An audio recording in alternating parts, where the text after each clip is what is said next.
I'd like to go for a 5-0 with this deck. So the main idea with what we've changed is to beat Tron and Burn, which is quite popular on Magic Online right now. But again, I'm not. We played against Storm just most recently, and it seems like a rough matchup for us, in all honesty. I suppose if we had gotten our Ranger captains going at any point in that match, it would have been slightly different. If they did not have an answer to our turn 4 combo, then possibly we're able to get there, but we're just a little bit too slow with the hand that we kept. So in any case, let's just try and go for a different league. We'll see how this goes. We won't mulligan this one. I'm just going to play this through and see how this goes. So yeah, hopefully we get some good games.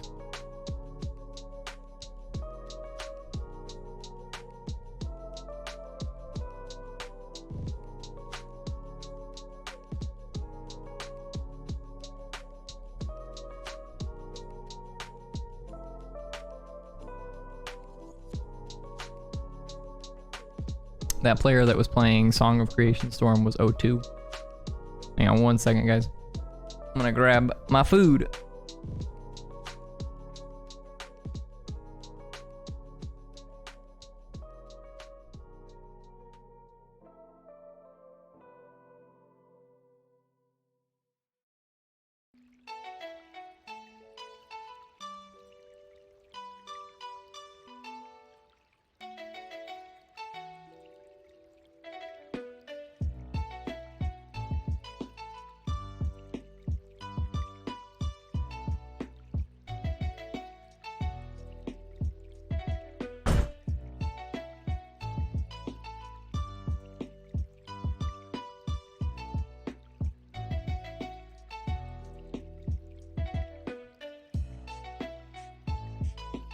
All right.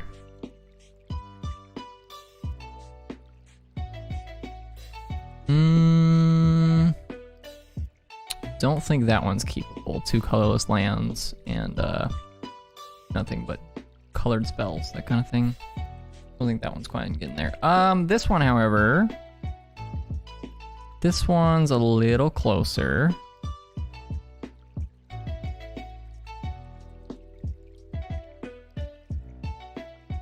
It's a little bit awkward for sure. I need to find a second white source, so I'm gonna keep this in bottom and Auriok Champion.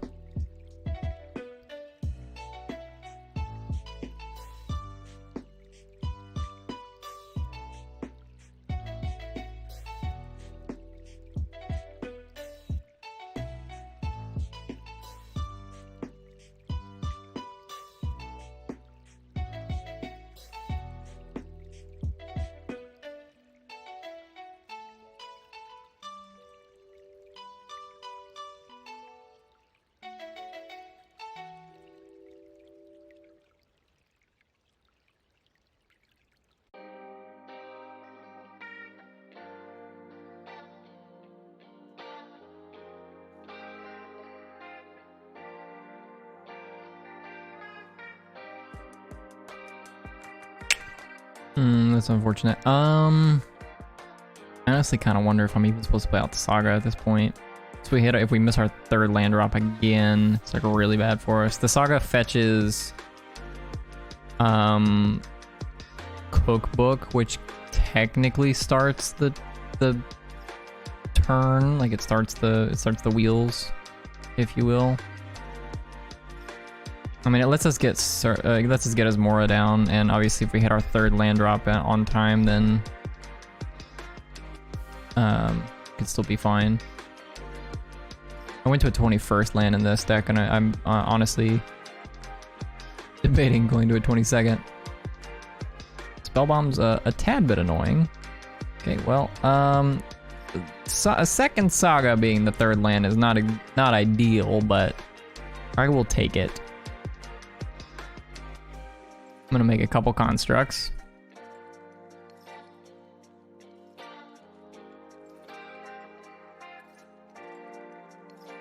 And then probably go grab a Springleaf Drum to make us some extra mana with those constructs. It's like an Urza. It is in fact.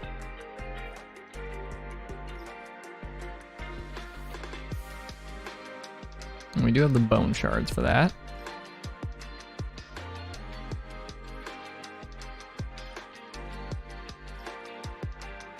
Okay, another Heliod. Go ahead and make a construct.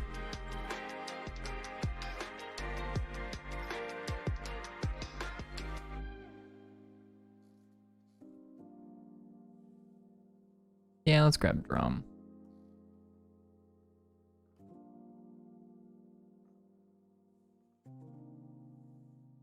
I'm gonna discard the second Heliod.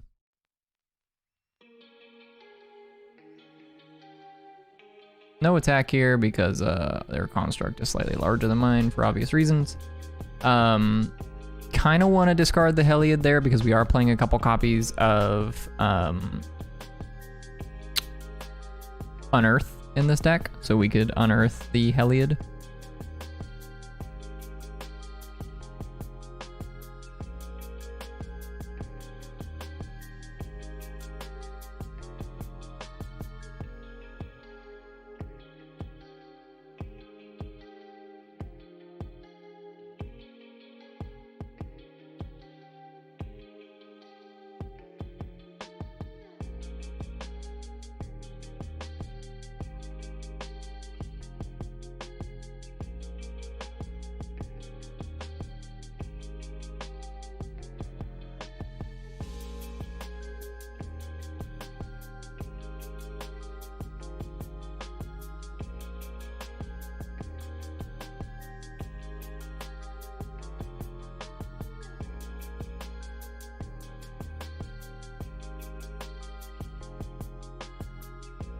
Okay, ending my construct.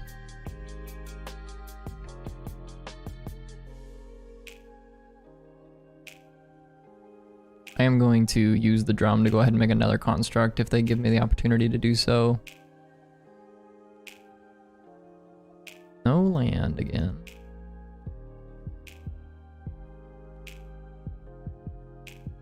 We're gonna grab a cookbook here.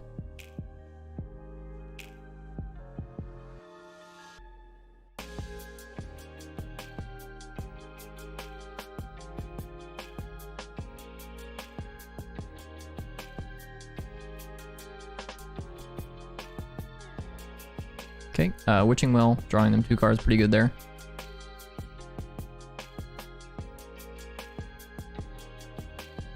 They can no longer attack. Our constructs are slightly larger than theirs.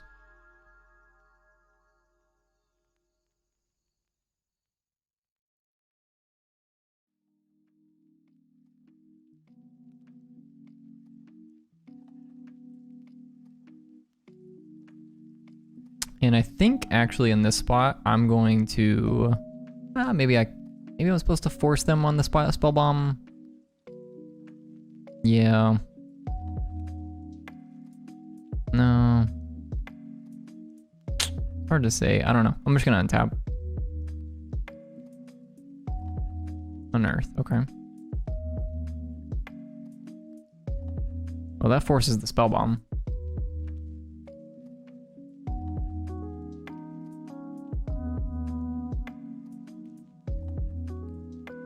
Unearth Heliod. Okay. They said no thanks.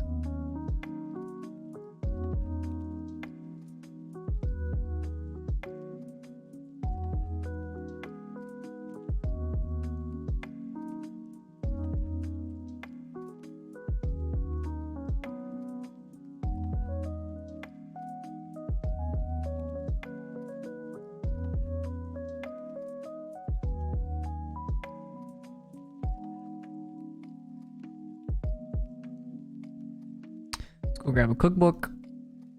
Now we've got a Daredevil cookbook loop going.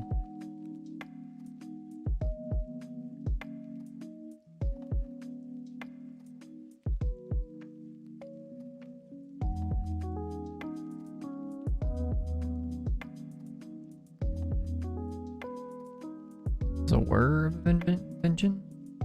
Is in fact a whir. Whir for 3. Whirring for bridge.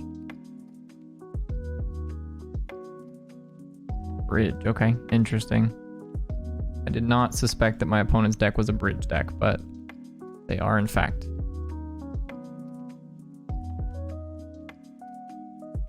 So we need to get down Heliod, and then Heliod Ballista is our win condition. Ranger Captain finds Ballista, which is nice. Okay, let's cycle that. Hopefully we hit a land. We did.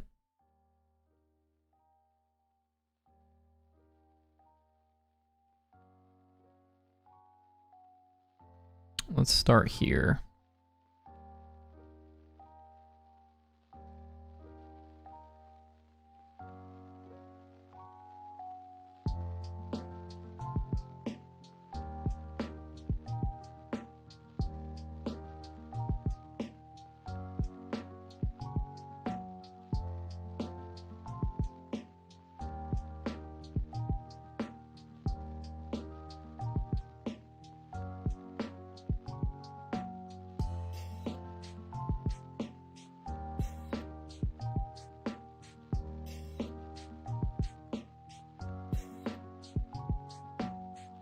So I think I'm actually going to lead on Auriok Champion. Reason for this is I think that getting the Auriok Champion down protects us from Urza. Going infinite with Sword and Thopter Foundry. So I think that's important. It at least protects us from dying to the Thopters on that same turn. They can still draw their deck with the Urza. So, draw and cast their deck. They have effectively infinite mana.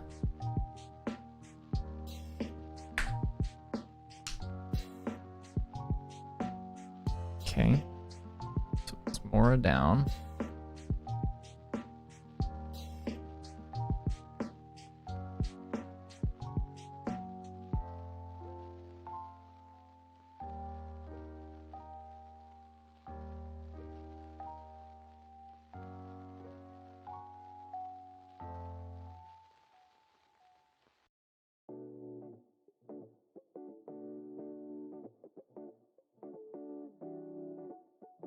Always yes, always yield. I'm gonna go grab Ballista. Attack for 1. And then the question is, do I want to sack Ranger Captain on the upkeep to just prevent them from casting any non-creatures? And I don't think so. I think I'll just save the Ranger Captain. Just hold it in play for a little bit. Yeah, their Saga is not that scary.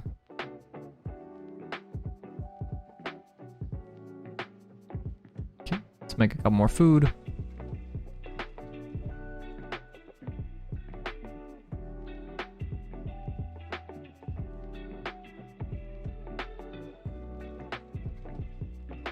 Third land's not a bad draw.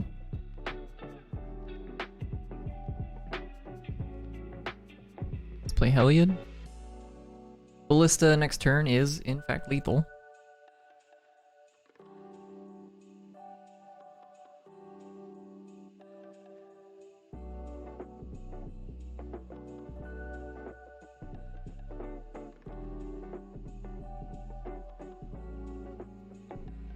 Get in for 2.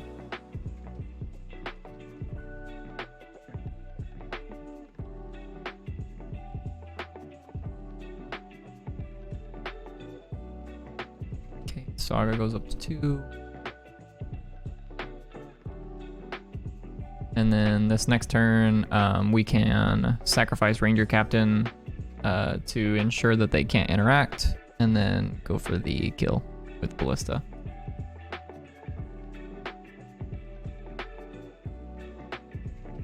And we can specifically do this without having to yeah,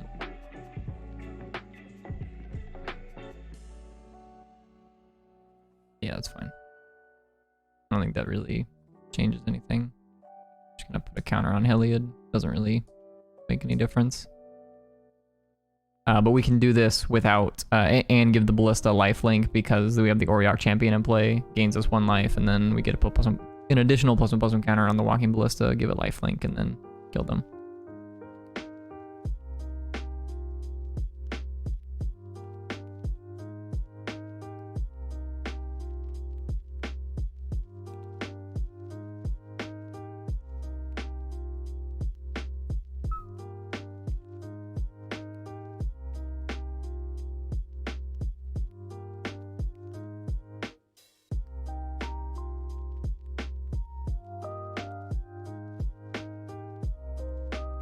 Let's start here.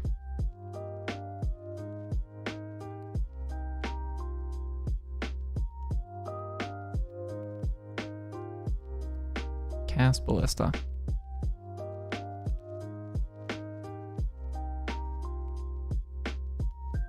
Ability on the stack. Make the Ballista a 2/2. Give the Ballista lifelink. And kill you.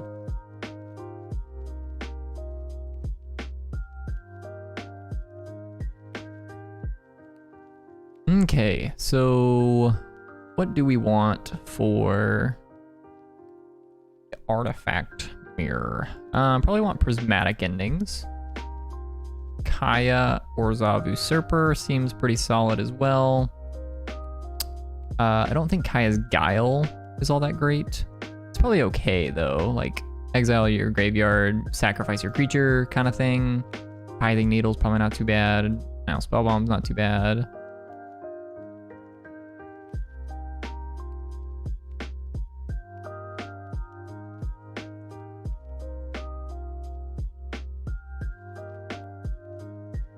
I wonder if we don't really want all 4 prismatic endings. Don't think this is a Shadow Spear matchup.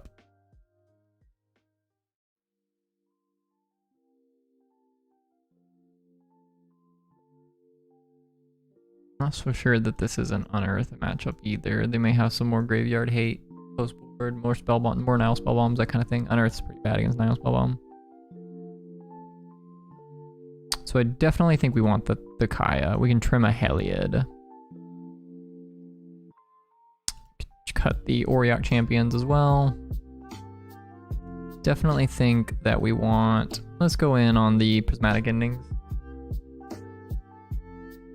Tithing Needle seems quite good. Nile Spellbomb also quite good. And then like 1 Kaya's Guile.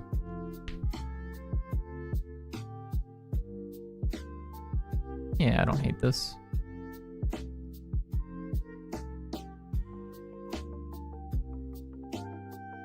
Well, if Kaya is good, this hand's good.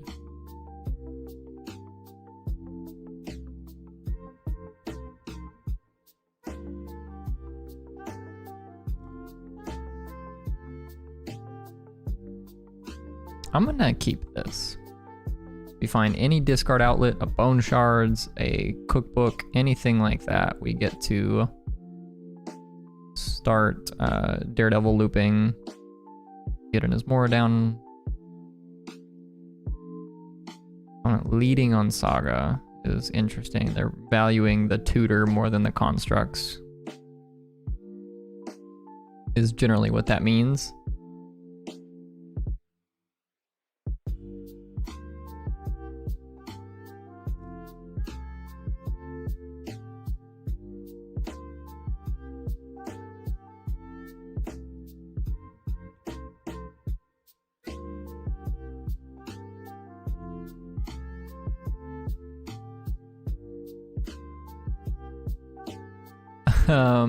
I think my opponent just tried to cast an Emery.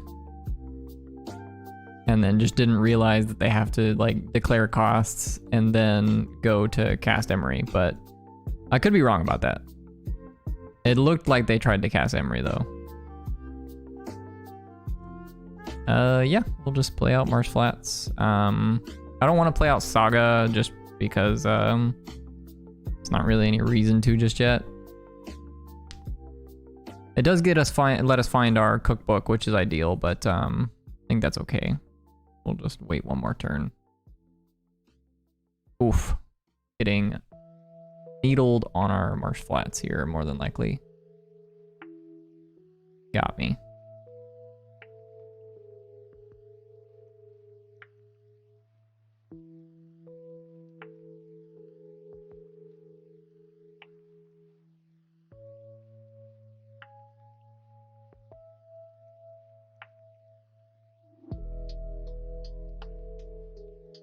Okay, Thopter Foundry.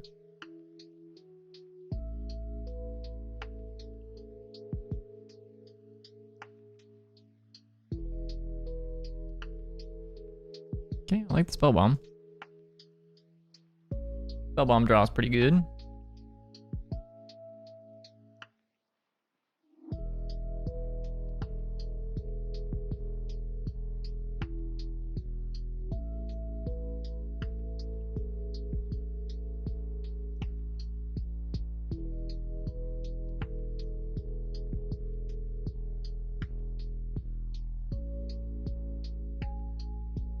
Let's go ahead and play out Kaya.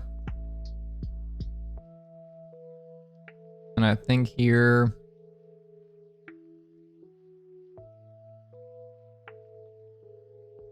I actually just want to plus.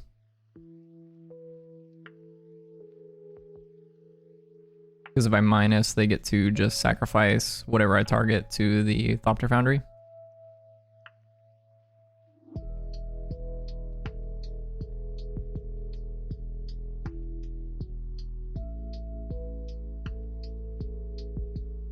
Yeah, I'm not surprised that they're just throwing this spell bomb away. Like I was considering targeting the spell bomb with Kaya, but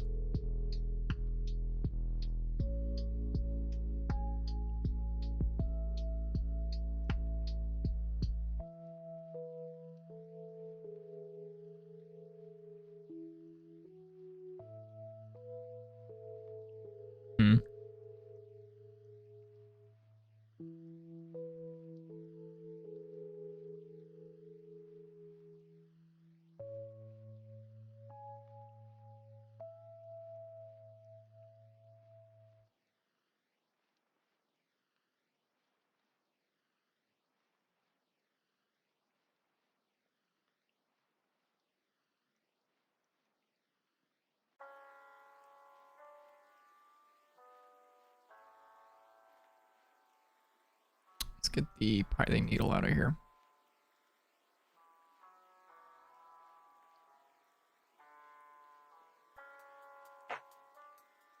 And let's just play a Heliod.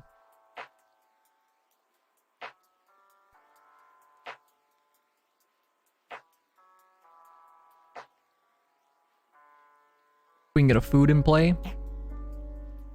We can start gaining life with this Heliod, pumping any creatures that we have. If we have any creatures in general, Kaya can gain a little bit of life by exiling cards from the graveyard as well.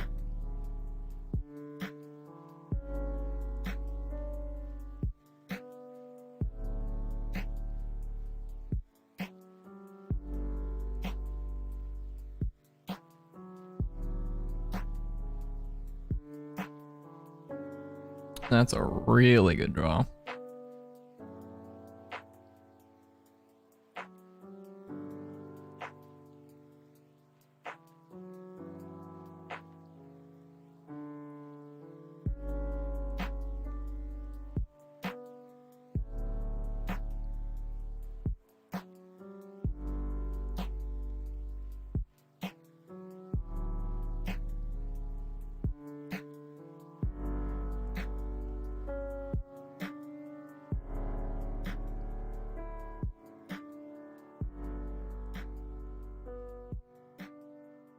Let's just eat the wear tear.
Portable hole is good for my opponent. Let's see what they target here. Probably gonna eat the Asmora if I had to guess. Yep. But we get to make a food.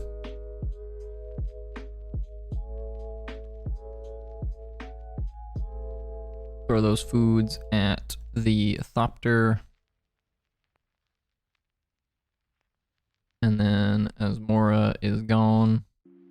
You can hit here for one.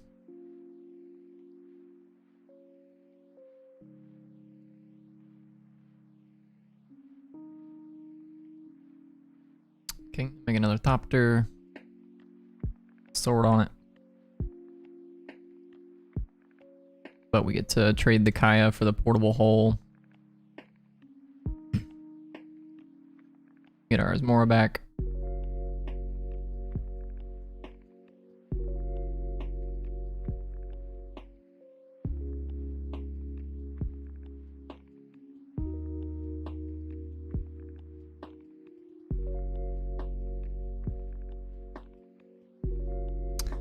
And they get to make a lot of Thopters every turn, but we get to make a lot of food every turn, so we're sort of just racing here for control of the board.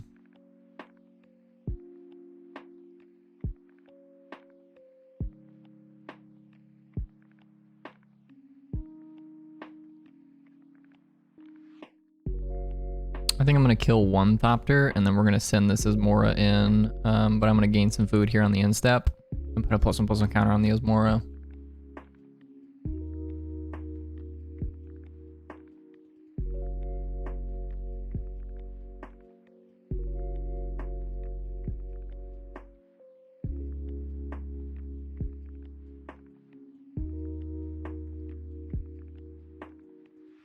Given that they did that though, we will not be doing that.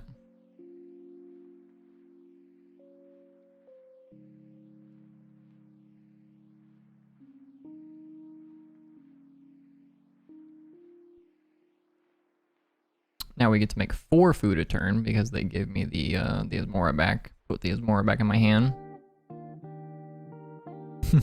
I didn't want the 3rd Daredevil. Trust me.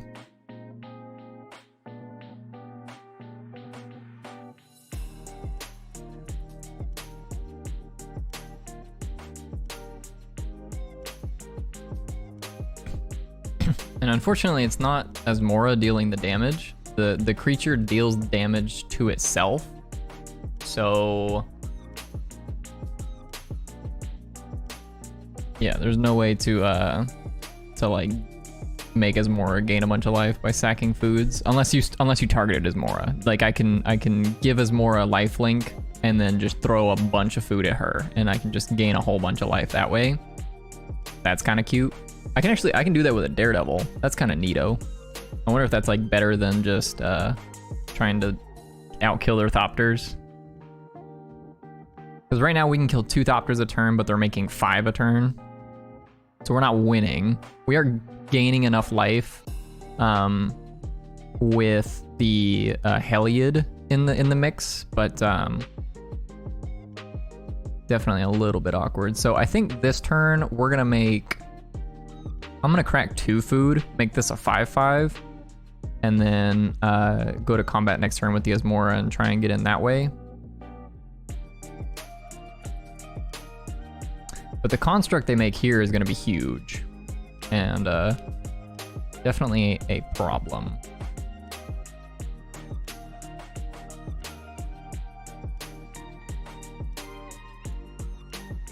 I'm just gonna take the damage here. I'm just gonna let them hit me.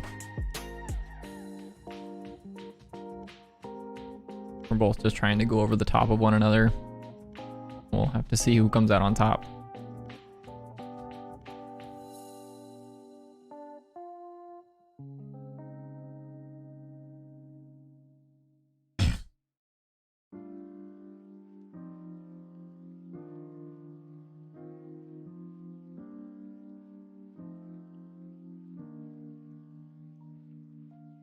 Goblin Engineer, well. It's not gonna do much. It's probably just gonna die to the Asmora. But I'm gonna leave it in play for now. They can sacrifice any artifact, yeah. So they can trade one of these Thopters for an actual card.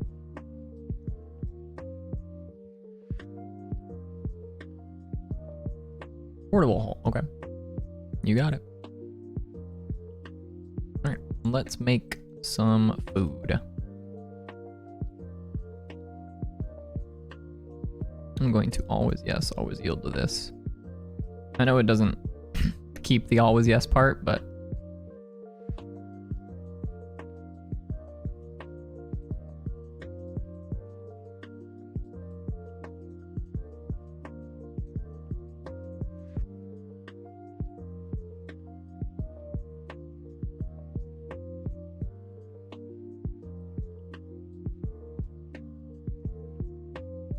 we're gonna use this 4 mana to go ahead and make some, or crack some food, which is going to trigger Heliod. We're gonna put a +1/+1 counter on the Asmora.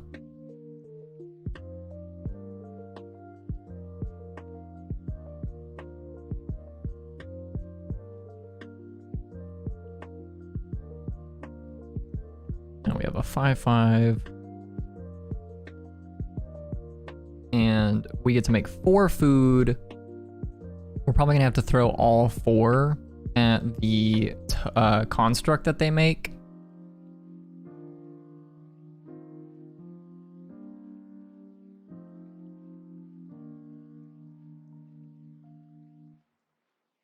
Let's just go ahead and attack first.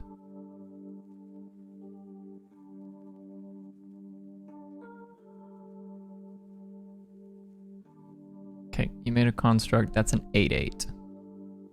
So if I kill 2 Thopters and then the construct, then we'd be in good shape. But then I don't have enough food to also kill the engineer, and we have to kill the engineer. So I have enough food to kill off the construct and the engineer, but not enough food to kill 2 constructs and an engineer. So that's fine. We're just going to discard a Daredevil.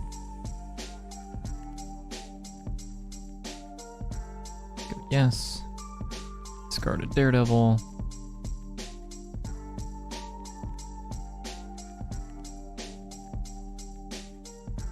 I guess I could just let the construct block and then just try and gain enough life to outgrow it and then kill some stuff. But it's not quite going to be big enough, right? Because we can gain 3, make this a 6/6. And then gain 3 more. Make it a 7/7. Kill 2 Thopters. Then it's still just not quite big enough. Still think the line is just to throw 6 food at the these 2 creatures. I think that is the best line.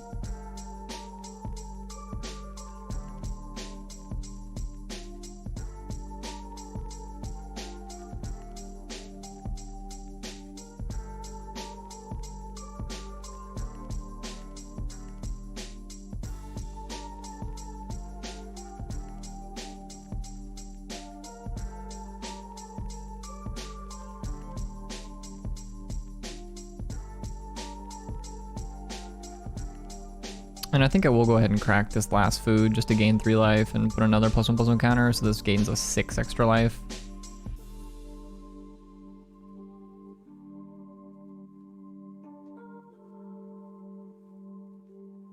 And we'll just slap the extra 1/1 counter on there.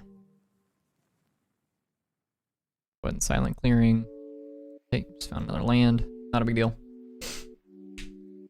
So we're at a pretty healthy 23, but they still have their Saga as well as the Thopter Foundry loop going. So we'll see what they tutor up with the Saga here. It's probably going to be a Pithing Needle if I had to guess. Just Chromatic Star, okay. I guess they've only got 1 Pithing Needle. They already needled something this game.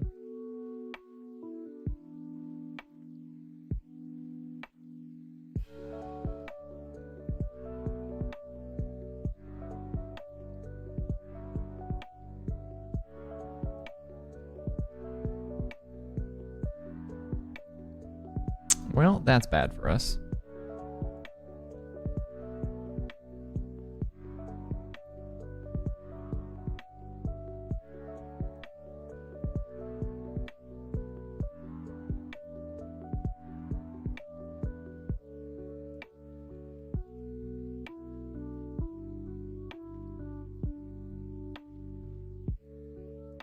I'm gonna play out a Daredevil, play this Godless Shrine tapped, and say go. And here we can chump block the Construct and give the Daredevil lifelink, and we're still in a good spot. Good-ish spot, really. Not really a great spot, but...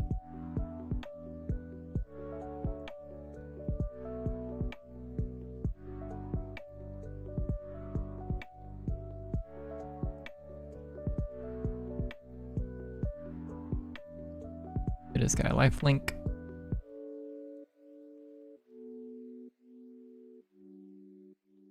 Okay, and he dies. We gain life. Put counter on the Heliod.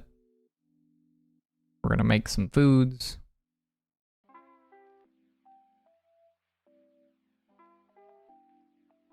We drew one Saga this game, right? Yeah, we drew one Saga, but it got blown up by Wear Tear, so. All 4 cookbooks going, though.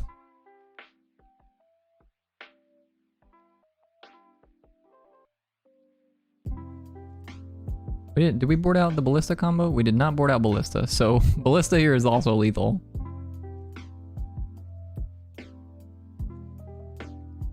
I think we've even got enough mana, I think, at this point to for Ranger Captain to be lethal potentially. Is that lethal? So 3, then we can cast Ballista for 1, but we can't give it lifelink. Well, we can give it lifelink, but then we just don't have any way to gain any life this turn.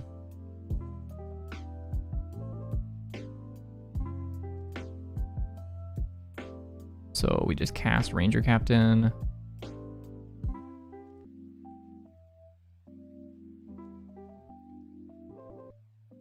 Just go grab Walking Ballista.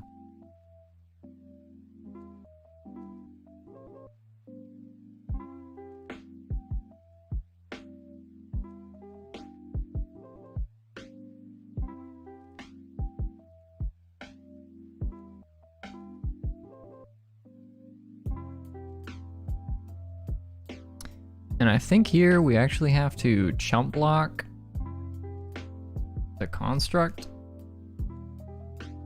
with the Ranger Captain again. So if they have a removal spell for the Ranger Captain, we are almost assuredly just dead. But it does have to be a white removal spell, it can't be a bolt. We can just gain life and put a +1/+1 counter on the Ranger.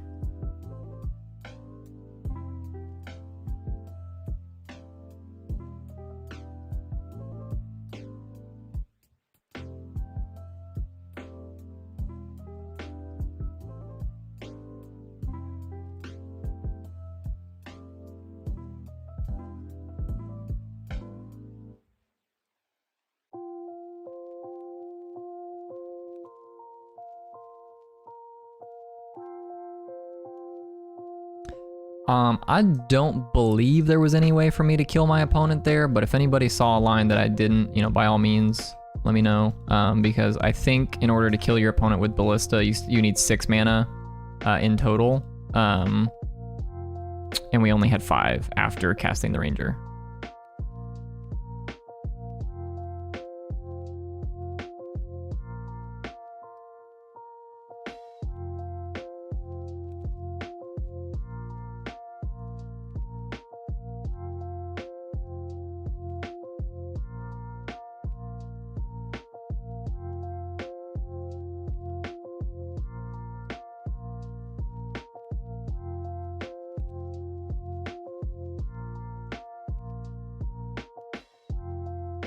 And I'm gonna go for lethal here. So if they if they have any point of interaction here, we are probably just dead, but I'm gonna go for the kill here.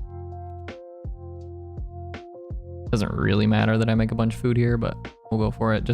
I mean, I guess there's a world where we hit Asmora off the top, so like I can go for the combo and then play Asmora after that, and we can still kill a whole bunch of things after that, so.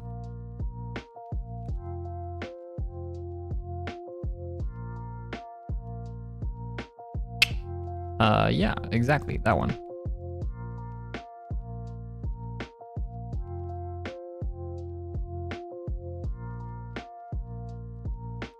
I think I'm actually gonna play Ballista for 1. Just because, like, if they have a counterspell.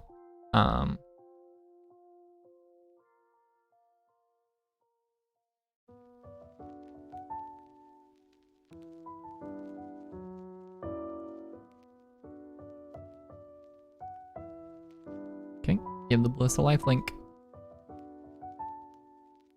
And my opponent is dead. Whew! That was a kind of a grueling one, I'm not gonna lie. I honestly don't know who's favored in that match. It's probably us just because we have a lot of inevitability with our combo. Like their combo is more grindy, and a little bit easier to put together, but our combo kills them on the spot. Like as soon as we assemble Heliod plus the Ballista and enough mana to activate all of their abilities and stuff like that, then they're dead on the spot. But you know.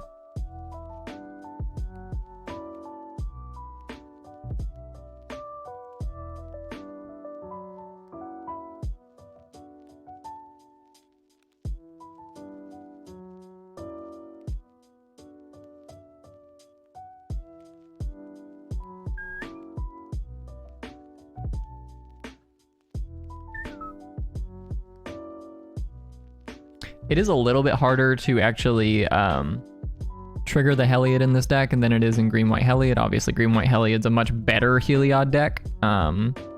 Just have more gain life abilities and more things that synergize with that. But, you know, the ability to you know, mess around with Heliod and food is still pretty interesting.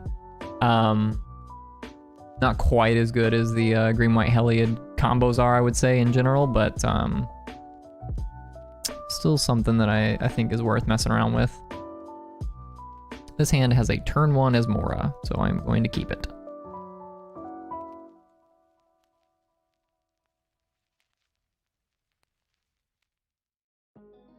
Just go grab a cookbook.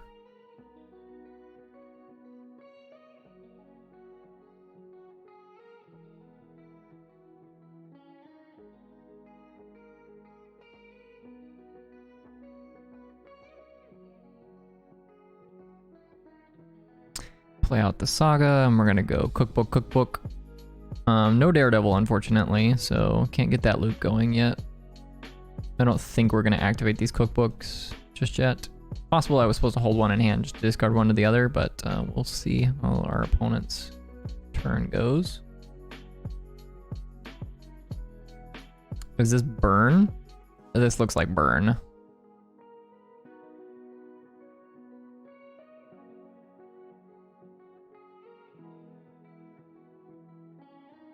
And normally, yeah.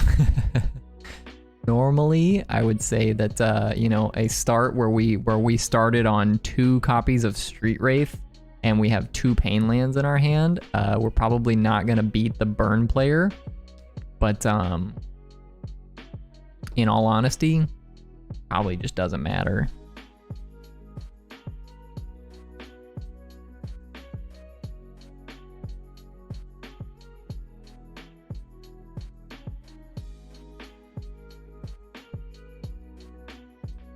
I am considering throwing some food at the goblin guides here, but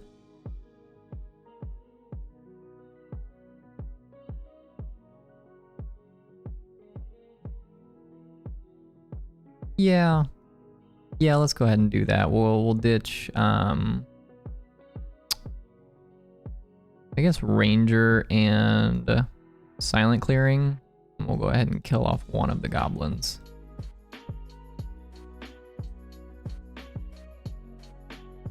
And I'm gonna make a construct here on end of turn. Still gonna get in for 3, I think. This is part of the reason why I wanted to play this deck today, because like I said, there's a lot of people playing Burn on Magic Online at the time being, so if that's the case, let's just make it really hard for Burn to win. I actually think that in this spot, I'm just gonna float mana and we're gonna go grab Shadow Spear.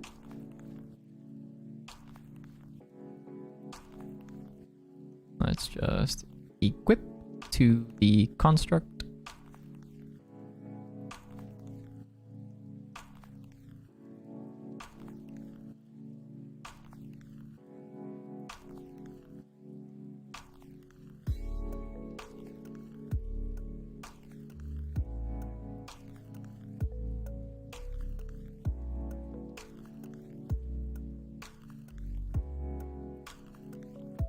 Yep. Okay. Well, if we need anything else to make this matchup slightly better, we have these. And we can also bring in the Prismatic Endings. Prismatic Endings probably pretty good against their deck. So I think I'm gonna board out the Ballistas and we'll board out like 1 Heliod and a Street Wraith. Just run it like this, but it's gonna be really difficult for my opponent to win this match. They need like Sanctifier and Vec as a start to really stop the Oval Chase Daredevil loops, but that card's not an answer against Kaya's Guile and Prismatic Ending, that kind of thing. Can't keep that one. Mulligan that one, and this hand's much better. So let's keep this, and I think we're just gonna bottom the Drum. Drum's like kind of nice as extra mana, but it's not like we're just gonna make 3 land drops, and it's not gonna make any mana in the first 3 turns. It makes mana if we draw, if we draw a 1 mana artifact, but it's okay. Turn 2 Auriok Champion's probably gonna be pretty good here.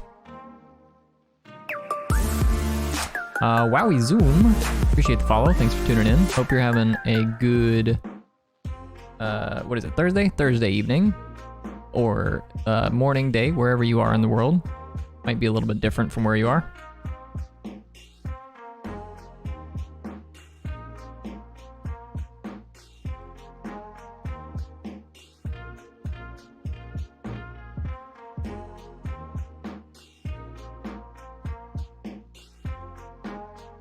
Sanctifier and Vec, eh? Oh, Unearth is a good draw. Auriok Champion. I like your protection from black and red creature. I would like to play one of my own.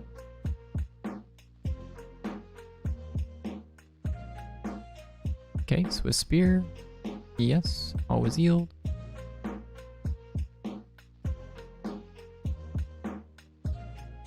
Okay, there's no information to be gained from this attack, unfortunately. They could have a Skullcrack here, which would mean that the Auriok Champion's gonna die, but they did not.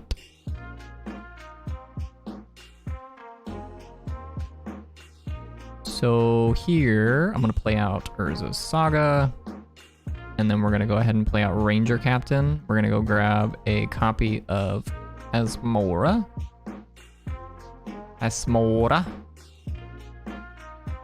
And Ranger Captain blocks the Sanctifier and Vec quite well.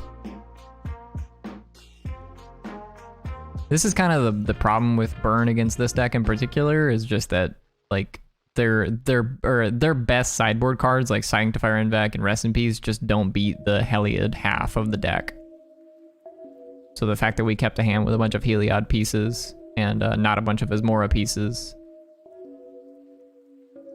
is kind of the reason why I'm interested in this shell right now.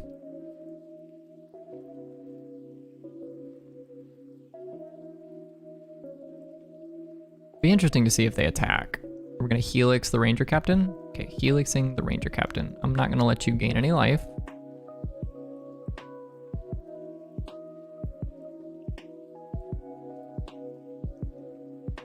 We have a cookbook on top.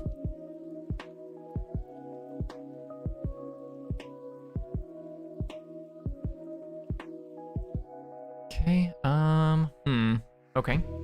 So I don't hate just playing Heliod and then unearthing the Ranger Captain.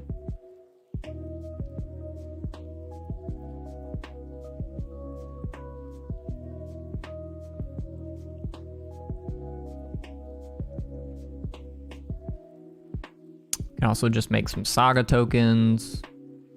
I could just unearth Ranger Captain and then make a Saga token, which is kind of the same thing as just playing Heliod. But I think if we play Heliod first, it's a little better because now we get +1/+1 counters whenever creatures come into play, and like the Heliod is live, so.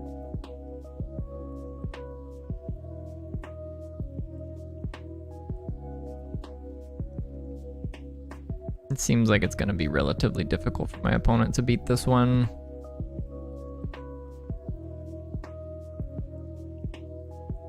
So their best potential play would be to burn the Ranger Captain. If they can burn the Ranger Captain, then they get to hit us for 6 effectively. Okay.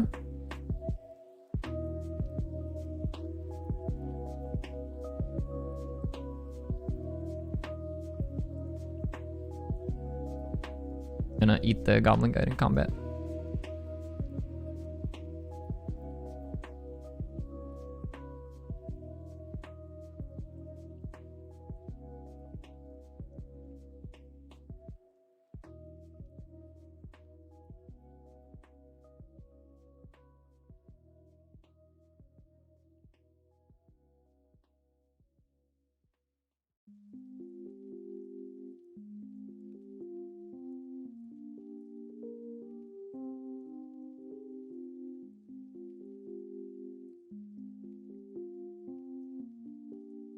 I think we can activate Saga and afford to make a construct token. We're gonna gain some life from these abilities and like playing out some of these creatures, so. Do I want to grab a cookbook or do I want to grab a Shadow Spear? Probably Shadow Spear makes the most sense. Suppose I could just suit up the champion and just get in for 4. I don't hate that line.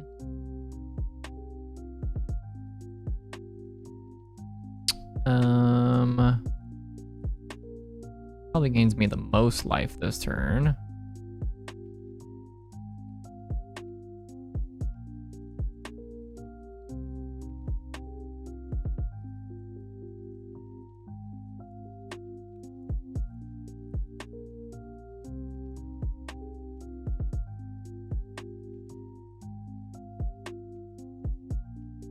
And then we'll put the +1/+1 counter on the construct.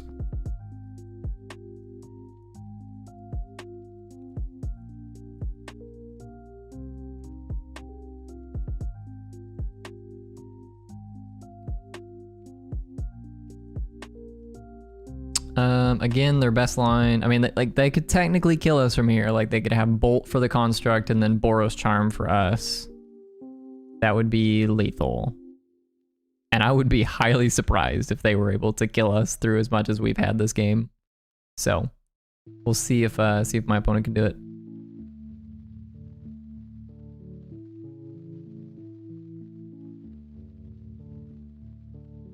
I wonder if maybe it's just better to fetch up Cookbook with, well, you could fetch Shadow Spear, no construct. Don't make a construct. Fetch Shadow Spear. Equip the Shadow Spear to Auriok Champion. We've got 3 mana left. Cast Cookbook, cast Asmora, cast second Cookbook. And then you've got Asmora back as a blocker. you gain the same amount of life. So we're still at 10. So it's like Asmora with 2 food and Asmora as a blocker versus the board state that we currently have. I think that's probably better, but we don't have any cards in hand in the other example. Like in that example, if we want to make 2 food, we have to discard the 2 extra Asmoras out of our hand. So we're like all in on that play. We have no cards in hand, which is not bad. Like you know, at this point in time, it's either like all in or bust, right? We're grabbing Luris, skewer the construct. Okay. Well, I don't think that's a winning line. That's the 4th Asmora.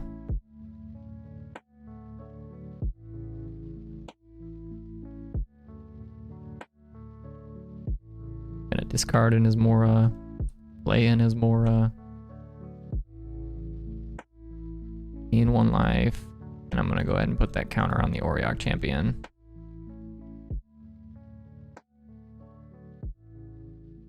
I am going to grab a cookbook, but I am not going to cast said cookbook because currently I can just crack food.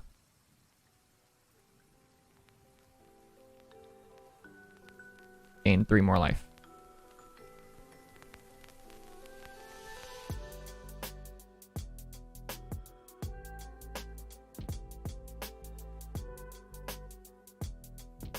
I'll be honest, this is the longest that I've had a game against a burn player, to be fair. So like in my opponent's defense, they've played the longest of any burn player I've played against. Generally speaking, if you play an Underworld cookbook against a burn player, I've had most of them just concede on the spot. You just play cookbook and they're like, oh, we're done.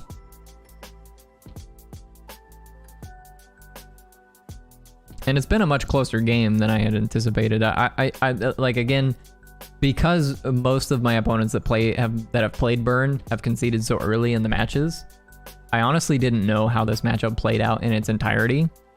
It's a little closer than I thought it was, but I still think it's like pretty heavily in our favor, especially post board. Like it's a little bit closer, I would say. And pre board, it's like not even close. You're gonna almost assuredly win game 1.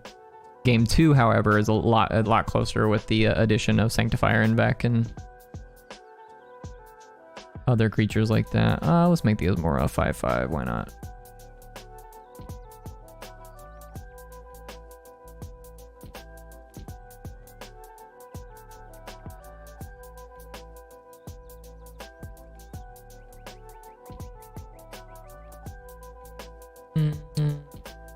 Okay, no ability. No food, no nothing. Let's just start here. And then they're just dead to the Auriok champion attack.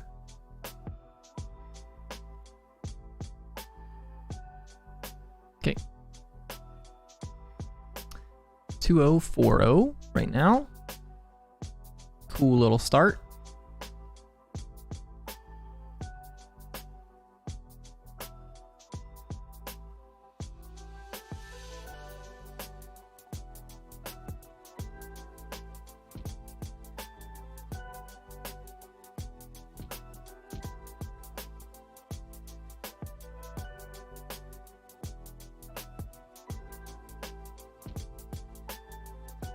One thing to note with this deck that I'm not like entirely set on yet is we don't have much for like a pseudo mirror match in the sideboard. So if I were to play like a food deck against a food deck, I wouldn't have much wiggle room. Like I wouldn't have much to work with as far as the sideboard plan goes. I suppose my game plan would be to try and win with the Heliod combo. But it's like pretty hard to win with Heliod combo through Asmora. So, but I feel like a lot of the Asmora mirror matches are just like jockeying for Asmora power. Like whoever ends up with more food and then lands Asmora last gets to clean up the other person's board and that kind of thing. Like the person who has more cookbooks kind of wins that matchup most of the time. So at least in my experience, you know, I haven't played a ton of the Asmora mirrors, but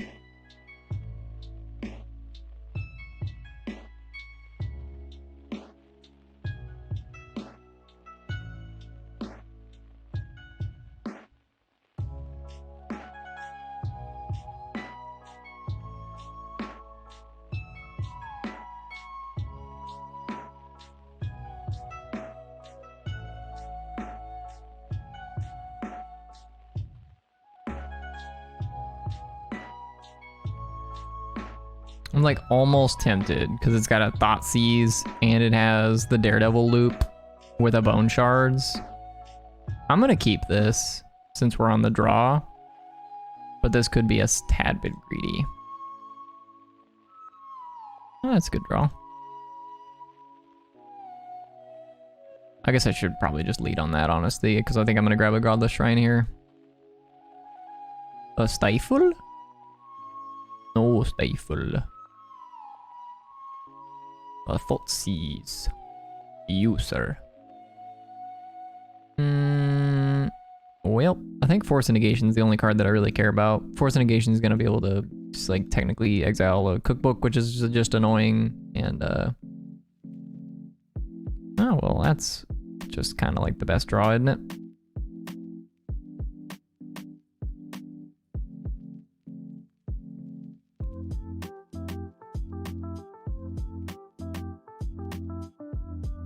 So their toy on their hand is Tarn, Flooded Strand, Island, and Dam. That's a weird card to play.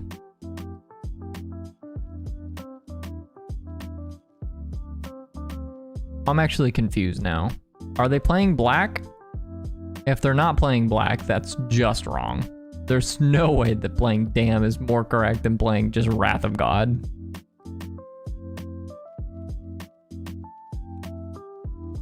I mean, I guess it's the same.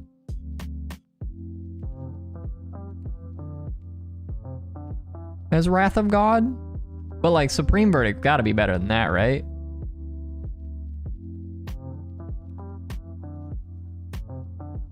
Like they're in Jeskai colors. Hey Jacob. Not a whole lot is up. We are trying out this Black White Asmora deck. We're currently 2-0, 4-0. Just streamed for 5 hours. Good lord. It's a long time to stream, my guy. Well, they are on some form of 4-color, so they've got Watery Grave. But I still think the Dam is questionable.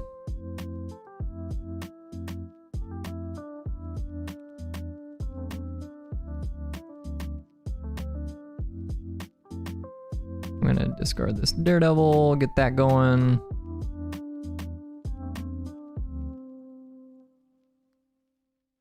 Okay, let's make another Saga. Are we getting dress downed? Please don't dress down me. Okay, no dress down. They're just like fetching to, I guess, then. Let's grab a drum and here I think I'm going to, we're gonna make a food, but I think I'm gonna discard this Ranger Captain, and then on their upkeep, I'm gonna sack Ranger Captain, and we're like, I'm gonna unearth it. So this is kind of one of the cute synergies of this deck, is the fact that you get to play Ranger Captain with Unearth and Cookbook. So Cookbook's a really good discard outlet for reanimation, and not one that we've seen a ton in Modern, or in other formats for that matter, but in any case, Ranger Captain being able to, being like this, sort of just like this 3/3 body that we can recur a little bit with Unearth and you know, get some value out of it by getting an Asmora out of the deck, that kind of thing. It progresses the game plan, but it also just like kind of time walks our opponent here, and we can do it again.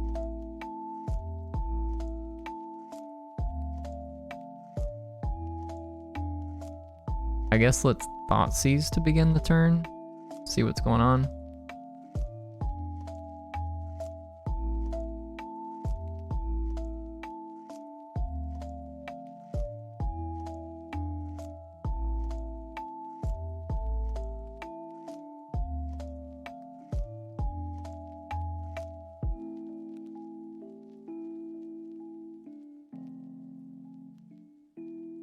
Okay. Not anything we can do about that, it would seem.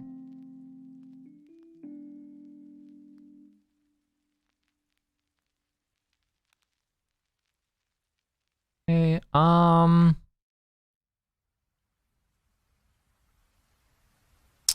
think I'm gonna take the Dam because I actually don't think it matters very much. Yeah, I don't think it matters very much.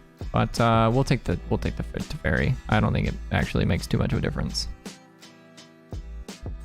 So we'll go ahead and unearth the Ranger. Go grab another Asmora. We're going to discard this Daredevil. We're going to tap the Ranger for black, cast Asmora. Go grab a cookbook, and let's get in for 7. And we're going to do the same thing with the Ranger Captain on their upkeep one more time.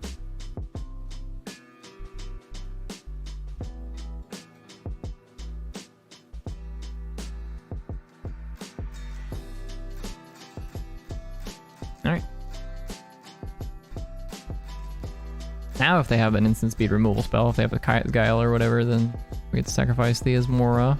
Assuming it's exactly Kaya's Guile, but if it's something else, then may have to interact in another way.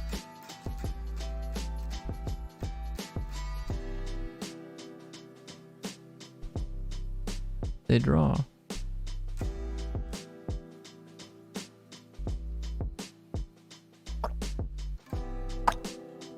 Well, this is annoying.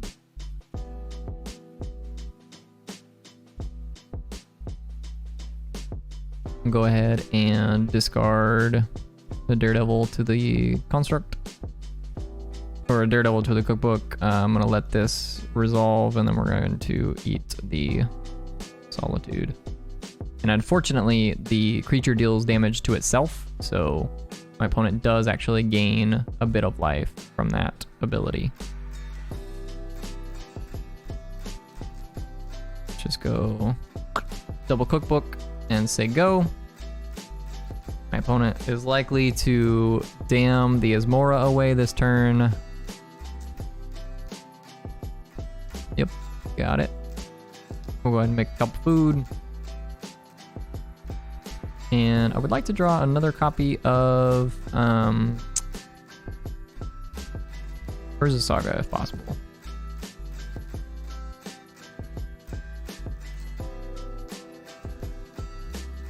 Oh well. Start here. Okay, Auriok Champion. Let's go ahead and just get the Asmora down, and we'll be able to get our 4th copy of Cookbook.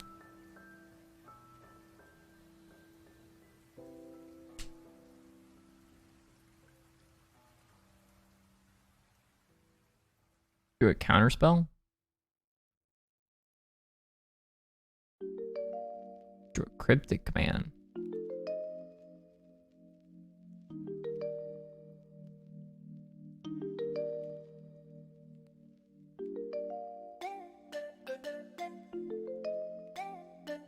Well, sacrificing the Silent Clearing was bad if we knew that my opponent was on Cryptic Command, because we're a turn away from casting these Daredevils.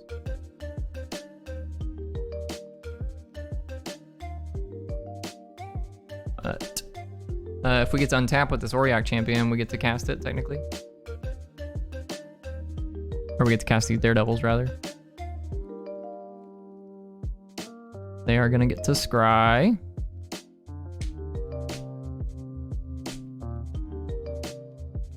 Two cards on top. That's not good news.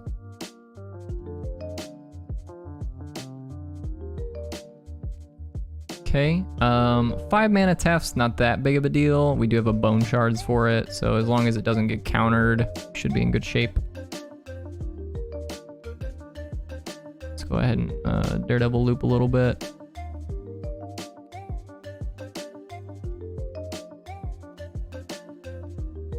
We are on 11 food at this point, so it kind of doesn't matter at this point. We can kind of take our draw steps and quit worrying about Heliod. It's not a bad draw.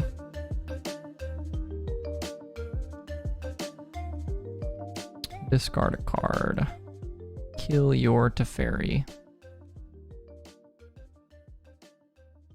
Perhaps I was supposed to lead on Heliod. ends up resolving, so not a big deal.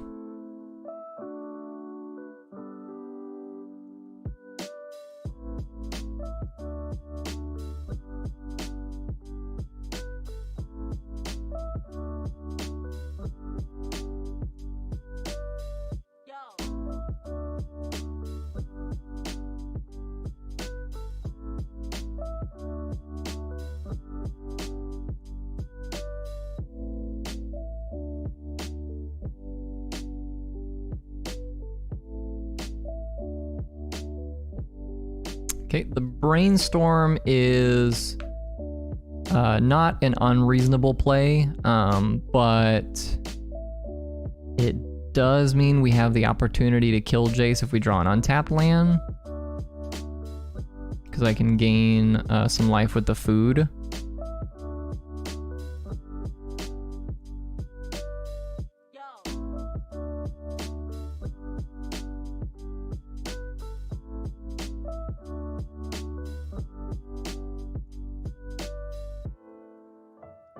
Okay, that's a good one.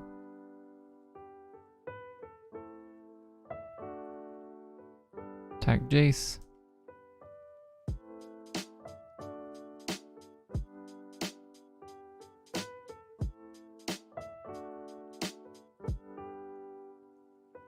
And I think if they kill this, I'm probably just gonna pick them up.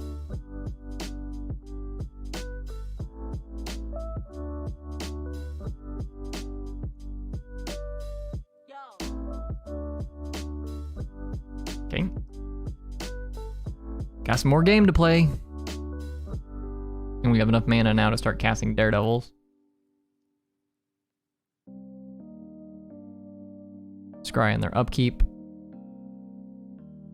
Probably put away 2 cards that were not very good in this spot, if I had to guess. So they're wanting to tuck those away.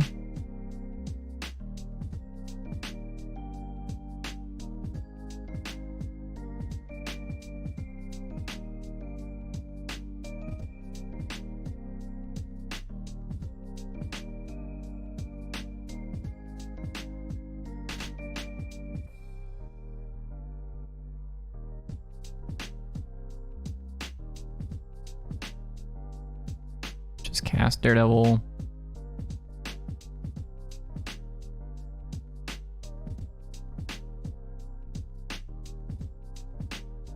Okay.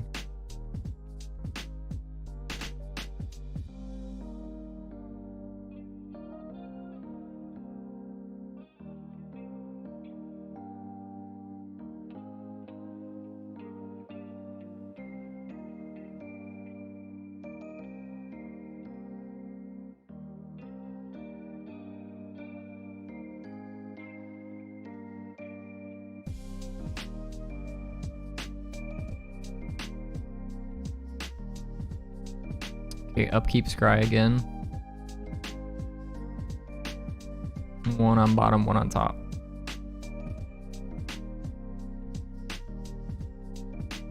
What do we have? This is a... Okay, 3 mana Tef.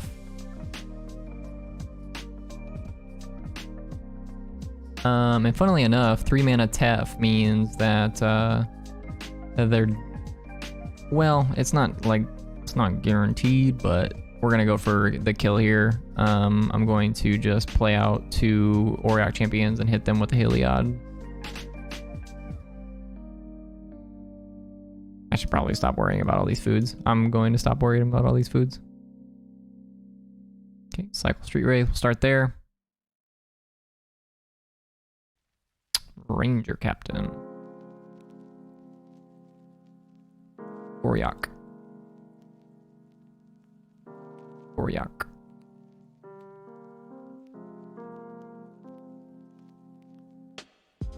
Brown.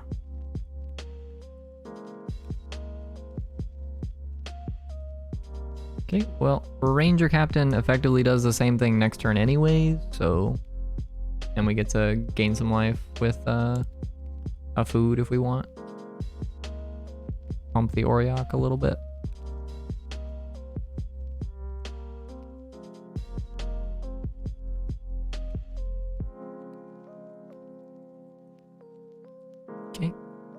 Sorcery spells have flash. They put 2 cards on top with the scry that time.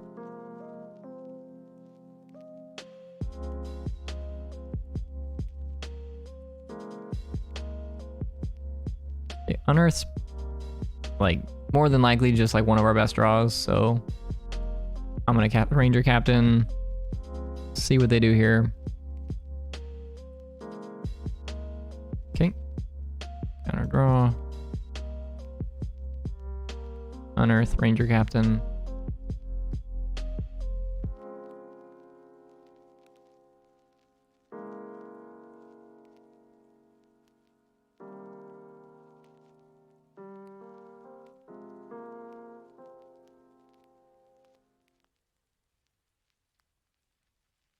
Put a counter on Auriok Champion.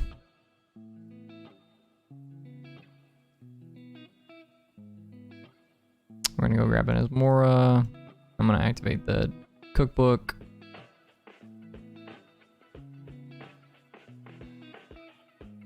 And we're going to attack them. I'm just sort of filling out my bases here. Just want to give an extra +1/+1 counter to the Auriok Champion.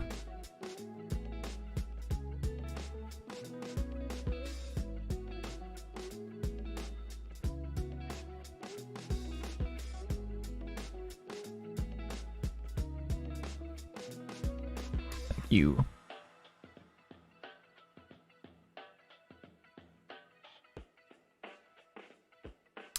Path the Heliod. The question is here, do I want to Ranger Captain to turn the Heliod into not a creature?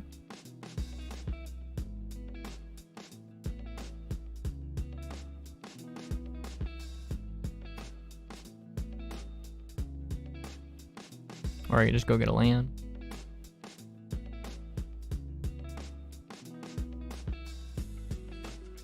I think I'm just gonna go get a land. There's not really a ton of value in having the Heliod in play at this point. All of our threats are lethal, so they basically just like have to have a sweeper here, and if they don't, then they're dead.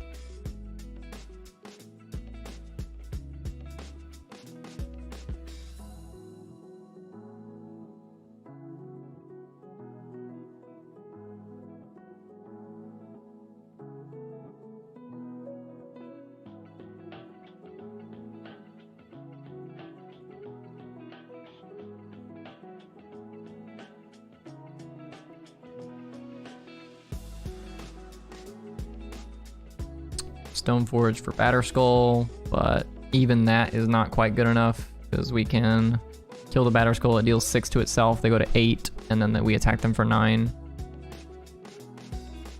Okay, cards that I want. The additional Thoughtseize, Pithing Needle. Nile Spellbomb's probably not too bad. Kaya is just like an extra win conditions, Planeswalker that they have to deal with. It's kind of difficult for them to deal with Planeswalkers.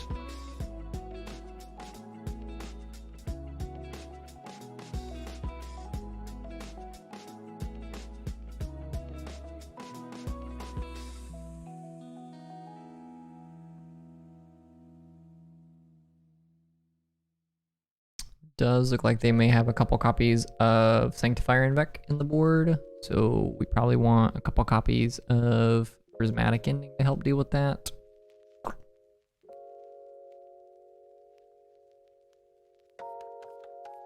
Auriok Champion's not that great in this kind of a matchup. They just have Prismatic Endings and other removal spells to kill it, so it's kind of not that big of a deal.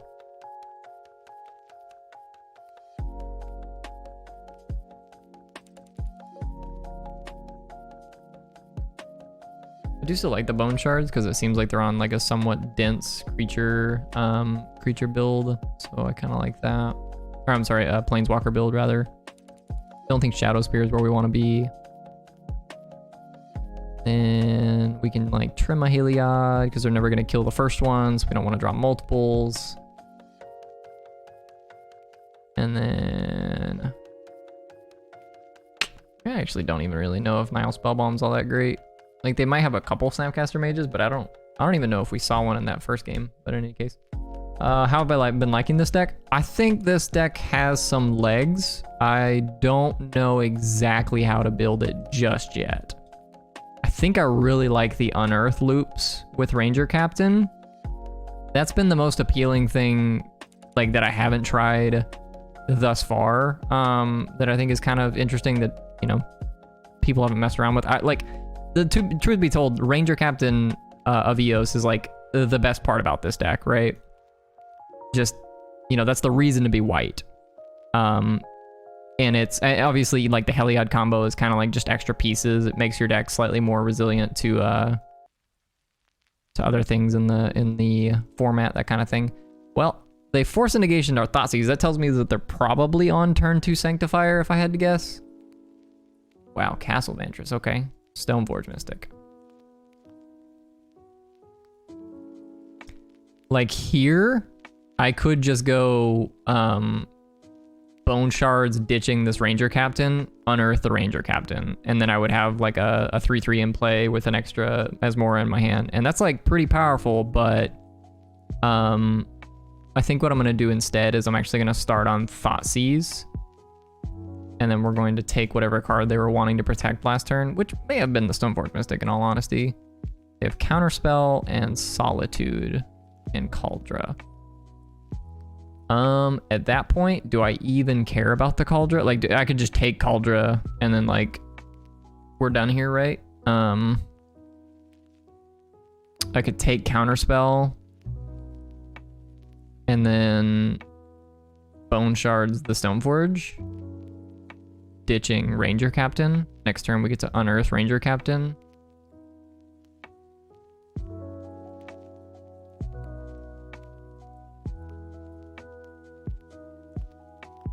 Or we could take the Cauldra, play Cookbook. Next turn, discard Ranger Captain, unearth Ranger Captain, and then we have Asmo-Heliod live. I think I like that a little better. So we'll just take well, no, but then they have Counterspell up. So somewhere in there, we're gonna get countered. So let's just take the Counterspell, and then let's just Bone Shards, discarding the Ranger.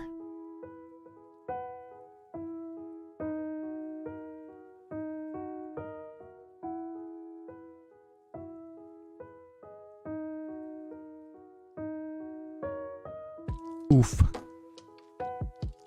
Well, I suppose this is one reason to take the Cauldra out of their hand.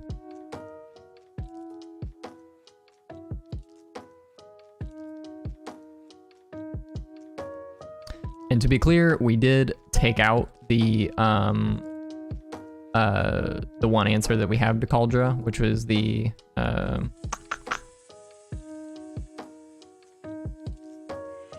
Shadow Spear. So it's the only tutorable target that we have that answers Cauldra.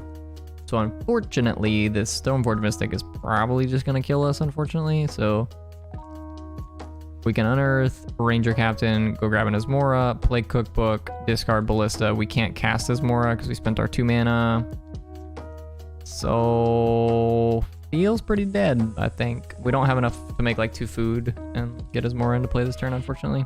So I guess the other line we had last turn was better. I'm gonna concede here. We're just dead to the Stoneforge. Oh, yep. I guess I should bring in Shadow Spear because I don't want to just die to. Don't want to just die to that guy. I guess we have Prismatic Ending. Maybe I should have kept playing. Whoops! I didn't even think about Prismatic Ending being in and out there. That's on me.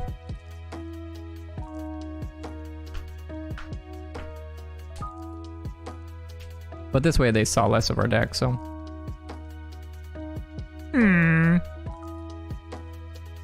This is like, I almost want to keep this because I have Daredevil loops and 2 Thoughtseizes.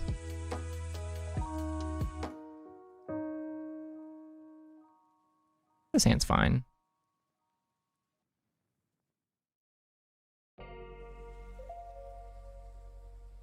It doesn't do much. So maybe for that reason I'm supposed to mulligan, but we get the Thoughtseize though. Slow down what they're doing.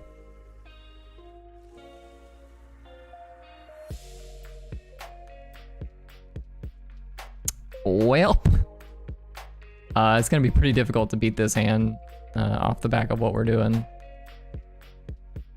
So I think I'm supposed to take a Jace. It's like that or Cryptic. Take the Cryptic, the Bone Shards is live. We get to kill a Jace. I'm gonna take the Cryptic, but I could be wrong.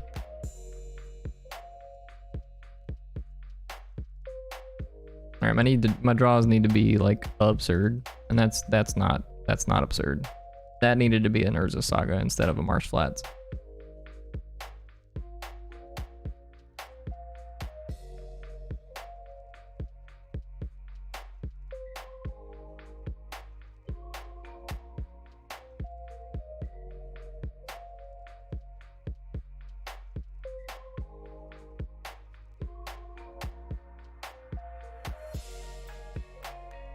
That was one of my opponent's draws.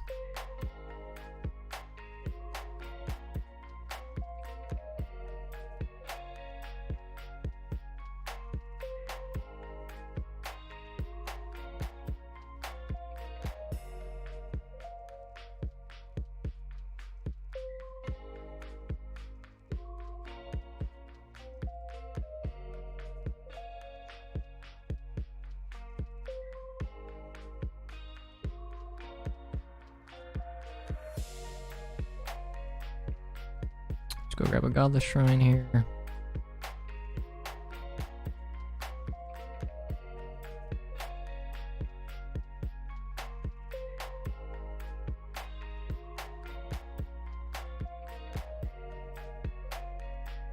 Kind of wonder if maybe a Castle Locthwain has a place in this deck. Maybe that should be in place of like one of the silent clearings. Doesn't seem bad. I'll play out Heliod.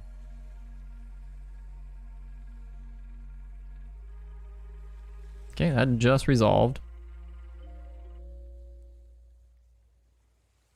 And I don't really blame my opponent. I don't actually think that Heliod's very good here. They're just gonna slam Jace, and then they do get to Brainstorm, but we get to Bone Shards the Jace out of play. So we probably mulliganed ourselves to a loss on this one, unfortunately. I think our second hand was just a little bit too slow. Let's cycle Unearth.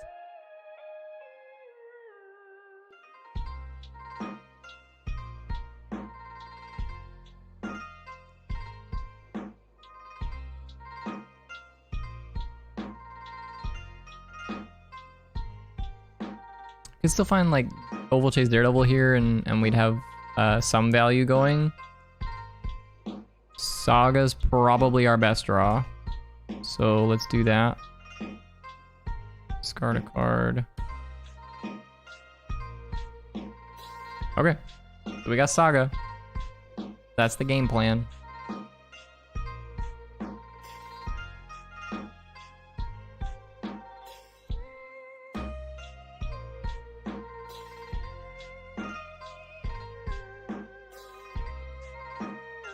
Play out Silent Clearing and just pass.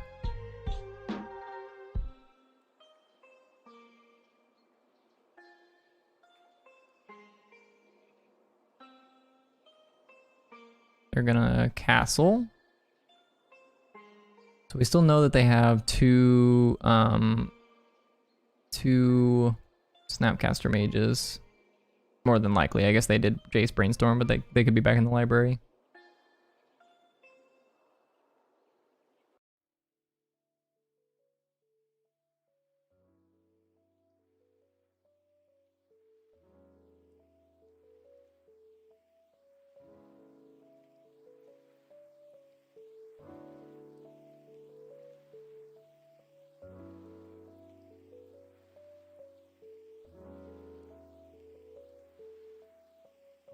I'm gonna go ahead and crack Silent Clearing as well.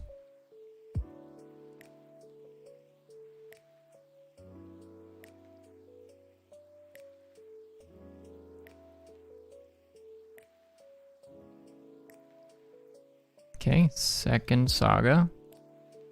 That's really good for us as well.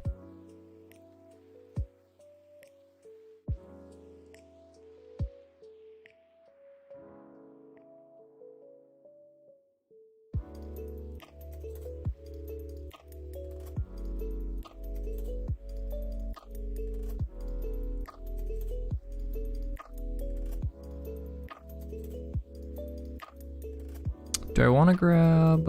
I think I want to grab Shadow Spear here. And I'm just going to go and play as Saga and just equip the Shadow Spear onto this construct.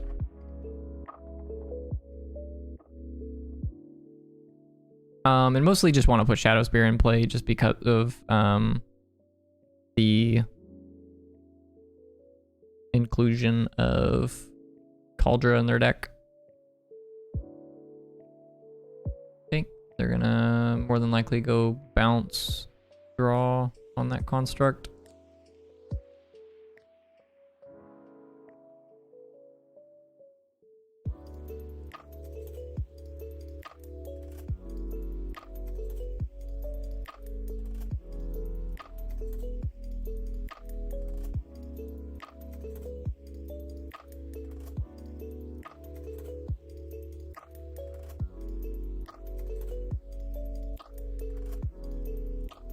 Opponent still got 7 cards in hand. It's a Big Tough? No, it's a Batter Skull, okay.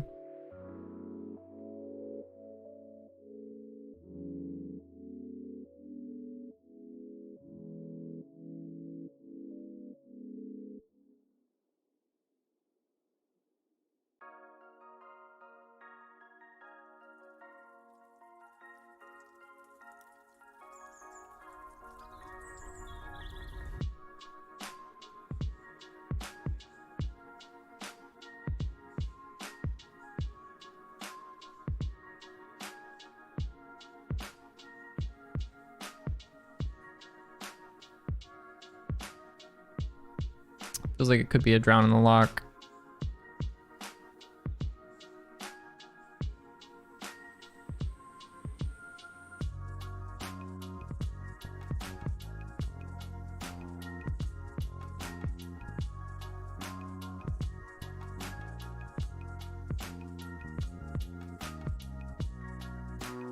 Okay, so it's 6 power. I guess I could make 2 construct, like I make a construct and then make a food.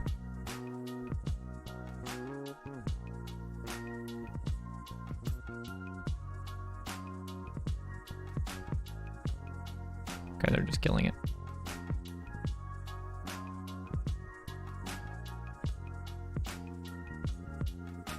It's a good thing they didn't wait until I made a food. And we'd just be down on bone shards.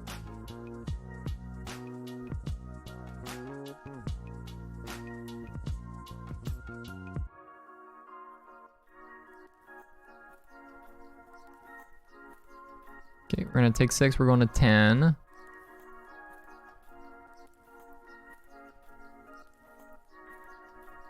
Make another construct.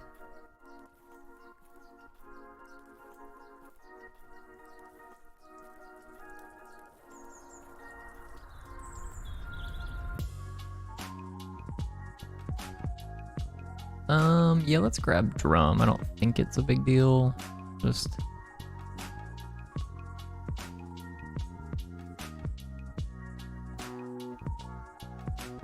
second Heliod's not very good.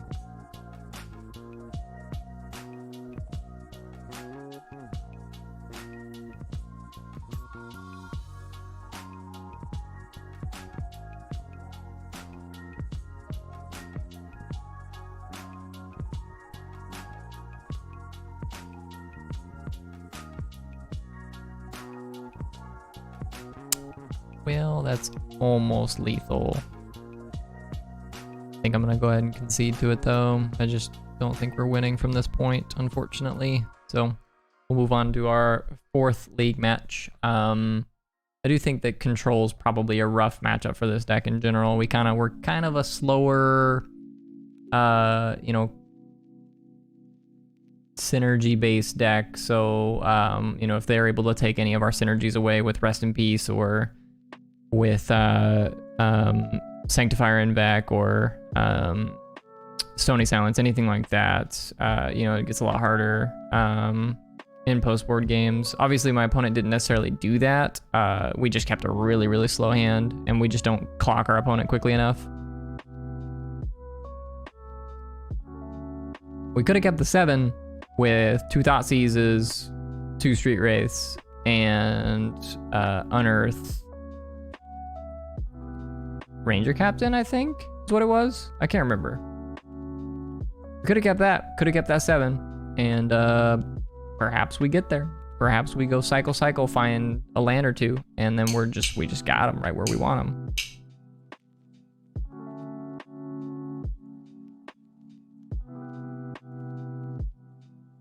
But Asmora is not generally very good against control.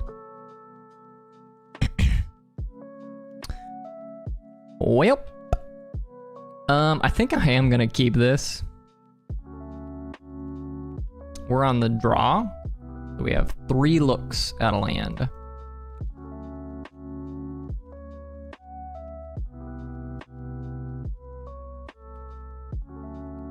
That's a miss. That's a miss.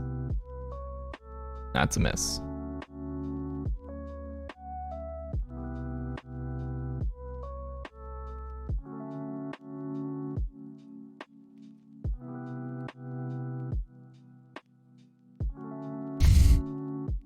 Well, this is the reason we should have mulliganed. So this is the other side of what happens.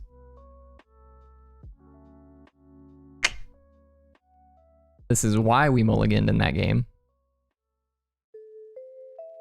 I think I am discarding an Asmora. I think it gives away the least amount of information. What does Sacred Foundry Gemstone Caverns mean? Okay. We'll go to the next one. I guess I could have kept playing to see what my opponent was doing. Like I could have just kept discarding Asmora pieces just to see. But I don't really know what my opponent's doing.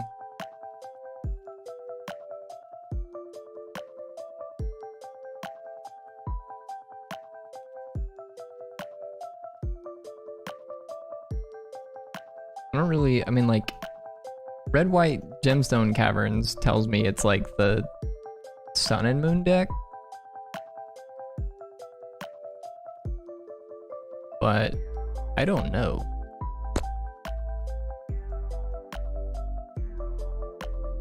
Let's just try and, you know,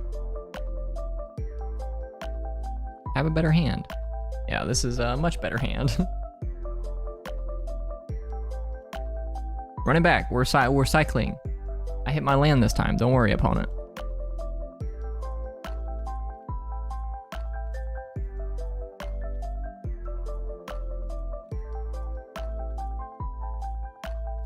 You get to play some Magic yet.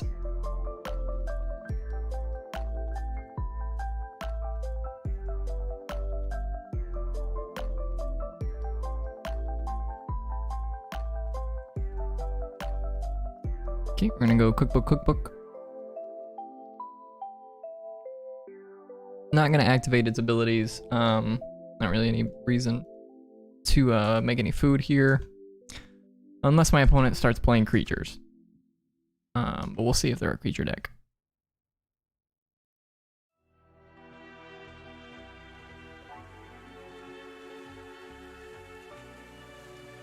Say Prismatic Ending. Okay.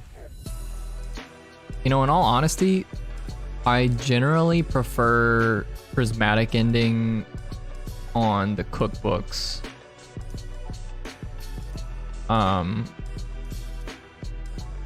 Like from my opponent's side of the table, like I feel like more of my engine would be turned off if you just took away my cookbooks one by one. The Asmora is just a 3/3 right now. Like, and unless I have a Daredevil, the Asmora doesn't really do anything without, you know, eating away at a whole bunch of my resources.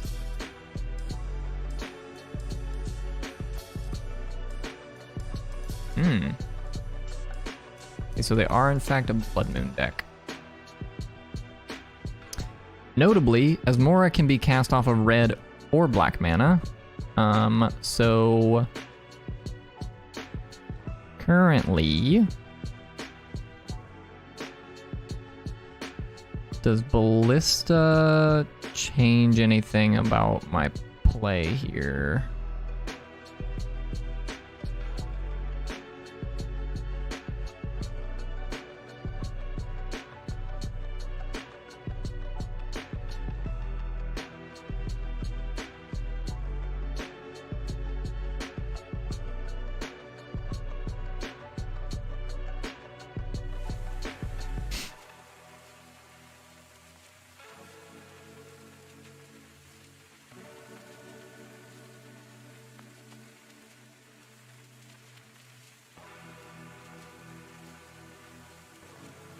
I think it's more correct to get an Asmora down here because,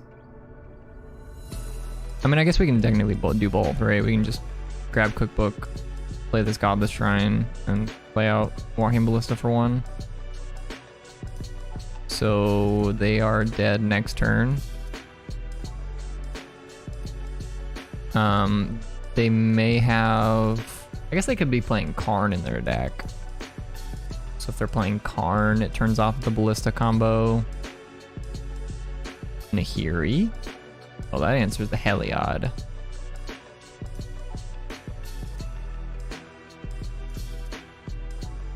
Okay.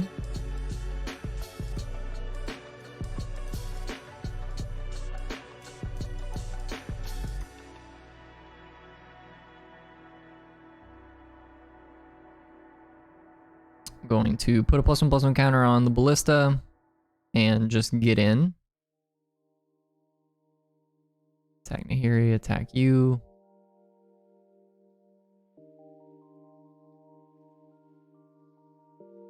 I'm just gonna hold these 2 cards in my hand, which is food for the Cookbook if need be.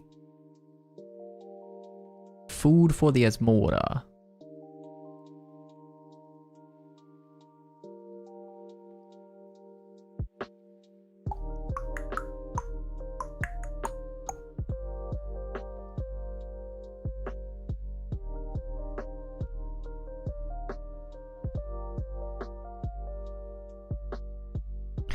Well, given that we know that they're a Blood Moon deck now, I don't know. We probably do want the Pithing Needle for their Planeswalkers. Possibly the 4 Thoughtseeds as well. And then the other cards is like, we could bring in some number of Prismatic Endings. That kind of thing. A second Nahiri, not that big of a deal.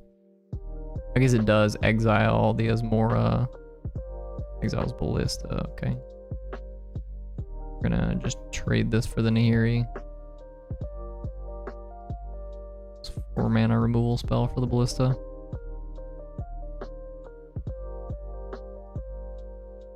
It's unfortunate that the Ranger Captain currently does not get us. Currently cannot be cast.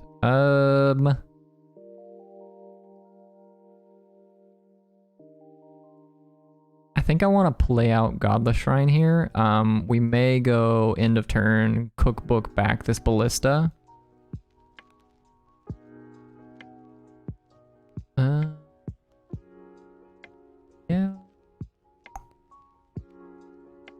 That's fine. Street Wraith and Asmora are going to get exiled from the graveyard. Oof.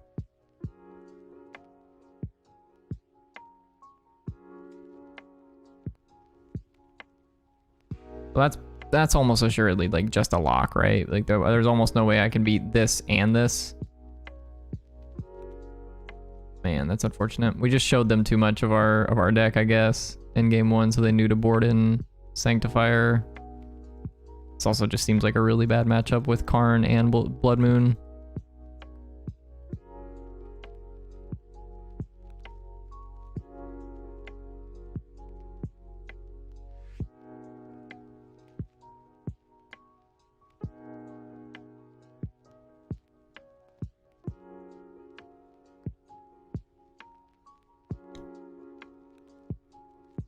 We could still draw swamp plus bone shards is like technically an out, but we're falling really far behind. They're probably getting, oh, they got explosives. Explosives for 0 that kills the ballista and the Asmora. Well, that's probably gonna do it. They're a general deck. I see. Well, I suppose this is my punishment for having kept such a bad hand in game 1. Does Heliod change anything? Probably not, right? There's nothing that I can draw that I can cast off of 1 planes. So, yeah, we're done.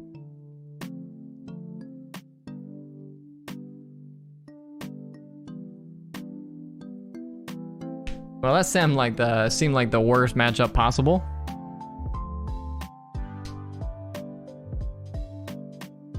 Going for the tried and true 3-2 with this black-white Asmora deck. I do feel like this game is more of a metagame call than it is like a powerful modern deck in all honesty. And there's something to be said for, you know, the power level of meta, you know, like meta calls, that kind of thing.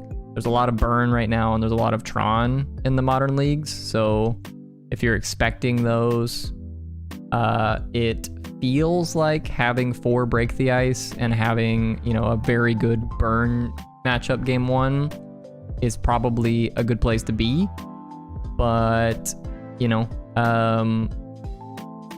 obviously the deck it kind of falls short in some matchups. So, but we're playing against burn, so this is like the matchup, right? This is like what we built our deck for. I think I'm gonna take Goblin Guide. Maybe I'm supposed to take Light Up Stage. I'm gonna take Light Up Stage. We don't currently have any good cards here against burn, to be clear. So we might die. This Heliod's like not bad, but it's not ideal. Draw Unearth, that would be good. Okay. Hitting a Courtyard's not bad. Well, Cookbook's like kind of just great, right?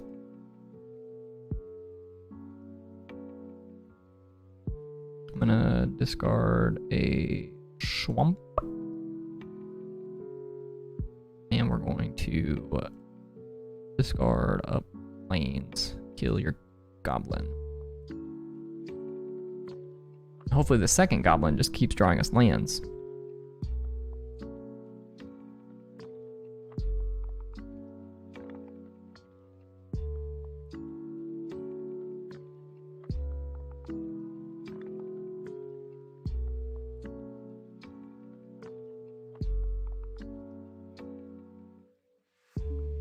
Spike you.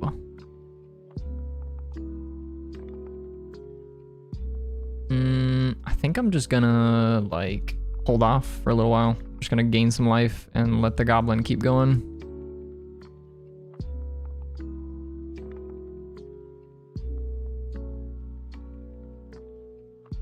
If I can find a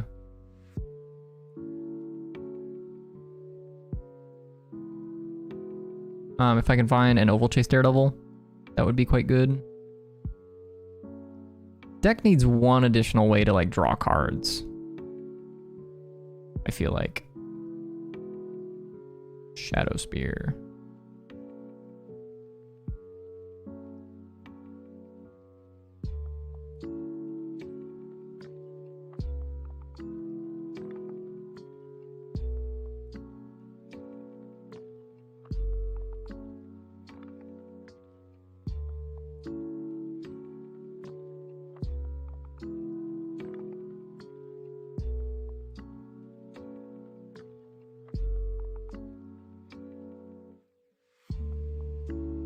I'm just gonna discard the Street Wraith. Drawing Shadow Spear.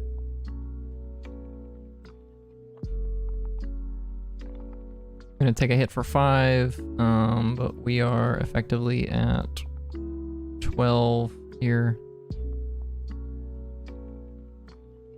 We could die. Kind of looks like we might die. I need a Daredevil in order to sort of outpace what my opponent's doing here. Bolt me. Okay. So I'm taking 6, I'm at 3, okay.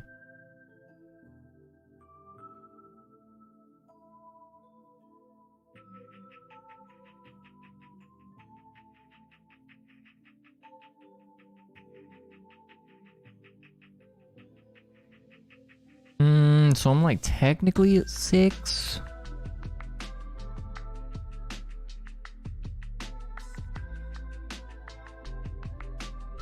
I think we're out of this one. Opponent stole game 1. Feels like a matchup that we can't lose though, right? Like we're just not supposed to lose the match. Put the street race away. Do want some number of prismatic endings. Don't want the thought seizes. Just keep him 1 street wraith for the sake of getting his Mora in play.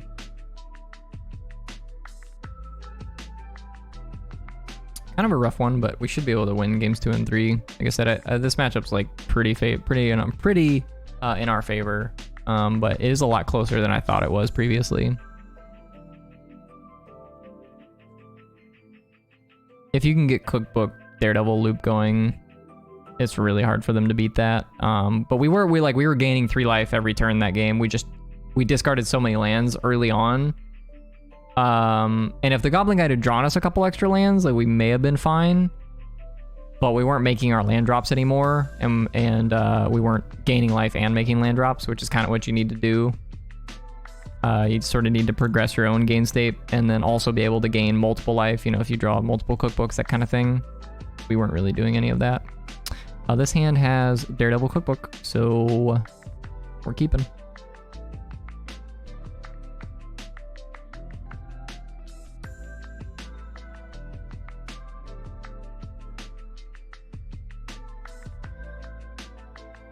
Leyline of Combustion. Okay. I'm gonna grab a Plains and just cast the Cookbook. Whenever you or a permanent you control becomes a target of a spell or ability an opponent controls, Leyline of Combustion deals 2 damage to that player. Okay. Just gonna make a food here. Just get that going.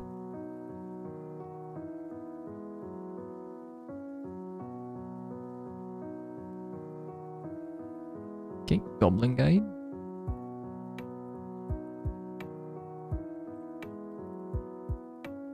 Unearth on top.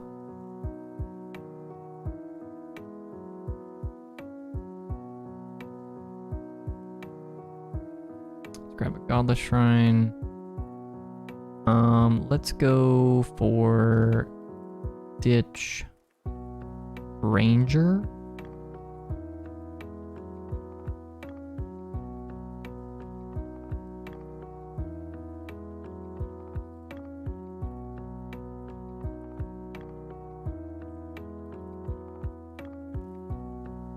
Earth Ranger. Grabbing his Mora.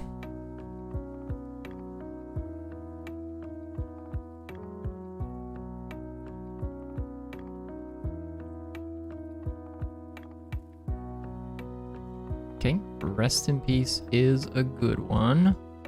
We boarded in all 4 prismatic endings though. And the Ranger Captain does check the Goblin Guide quite well. Okay, Plains is pretty good. I think I will go ahead and cast this Heliod. Kind of just get that going.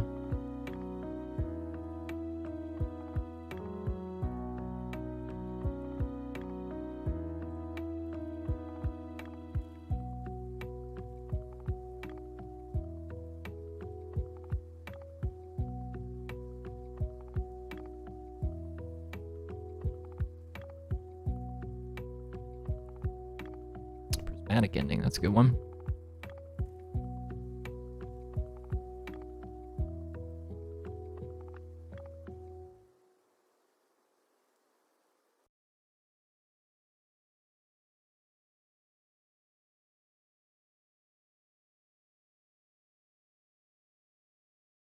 think I'm going to actually just cookbook discard the Street Wraith. And then we'll play out as Mora. I'm gonna go grab a cookbook, but I'm not gonna cast it. I want to be able to crack a food here. The Leyline is going to deal us 2 if we Prismatic Ending the Rest in Peace. So I just want to keep my life total nice and high while I can. Goblin Guide can't attack. We're just gonna crack a food here. Put a counter on the Asmora.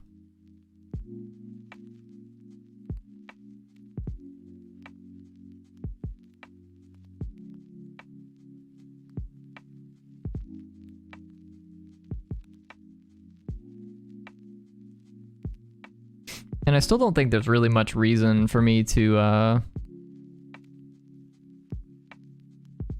like get to attacking, basically, because the Asmora is currently out of range of Lightning Bolt anyways. Yeah, they're just like Boros Charm, and that was mostly countered by our food anyways.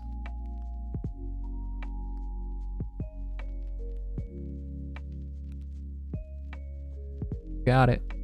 That card does not do anything right now.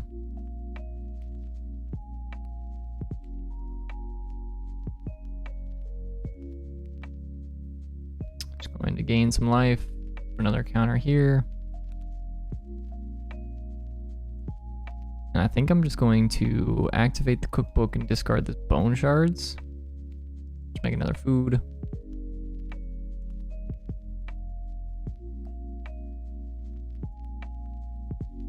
Shadow Spear is pretty good.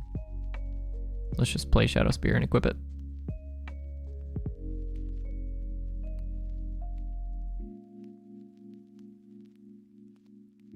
Just go ahead and get on in. And notably here now, the Asmora is a 7/7. So if I want to, I can activate Asmora's ability to deal 6 damage to herself by throwing the 2 foods, and that just gains us 6 life for 0 mana effectively.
Prismatic Ending the Rest in Peace away.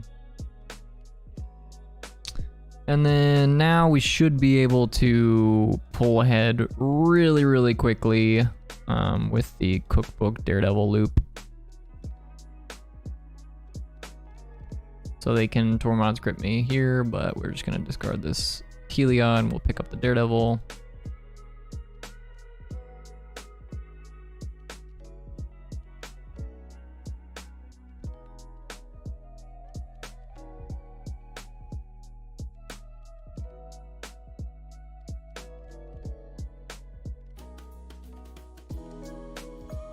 So again, this is an 8/8, so we're going to activate Asmora's ability targeting herself here.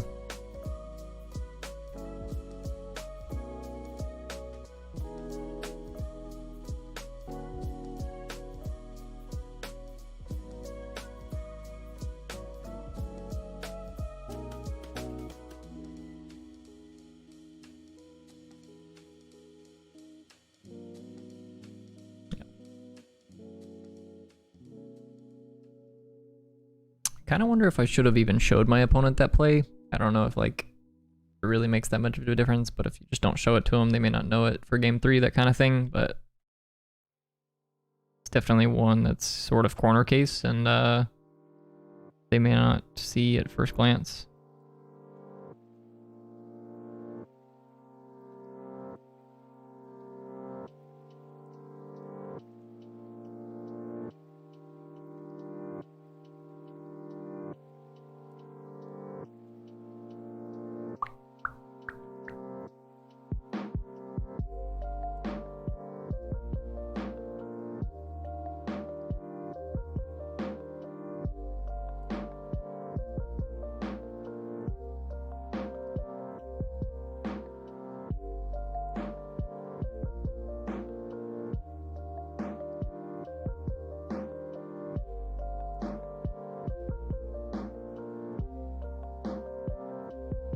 Well, we haven't played against Tron in this league yet. I did play against a little bit of Tron earlier today off stream, so it's still existent on Magic Online. But it was pretty popular a few days ago. There was a lot of people running around playing Tron, different variants of it, because it's done well in a couple tournament settings recently, and you know, a couple other things that have been going on. So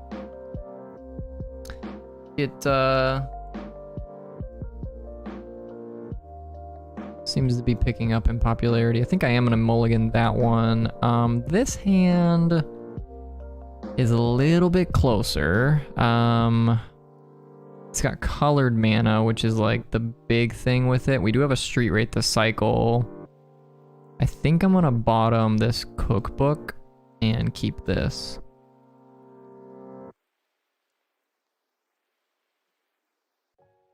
Okay, Goblin Guide could help find a land. No land. Cookbook on top.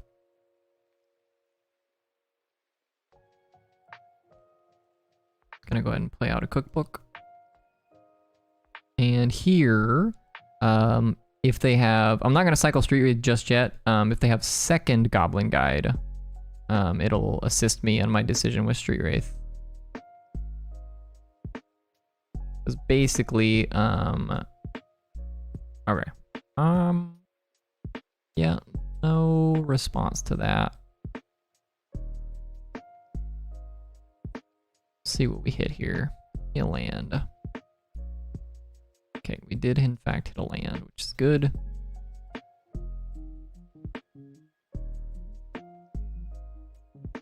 Let's go grab a plains, and we're gonna cast this Auriok Champion.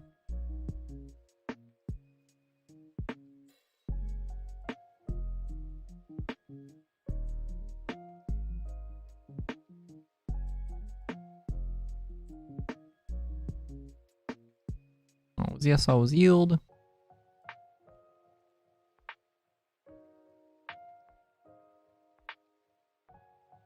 Okay, that's a Daredevil on top.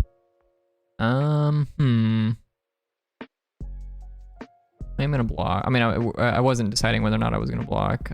They could have a Wild Slash here, get me there on the protection creature. Light up the stage.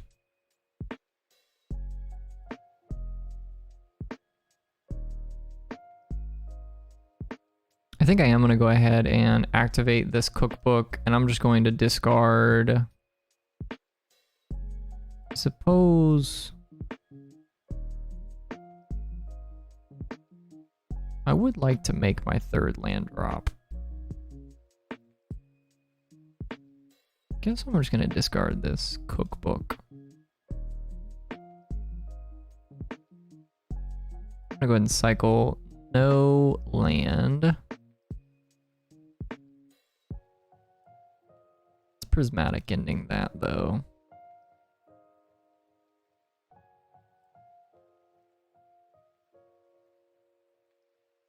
Now we've got Daredevil cookbook loop going, so we can just gain 3 life for the rest of the game.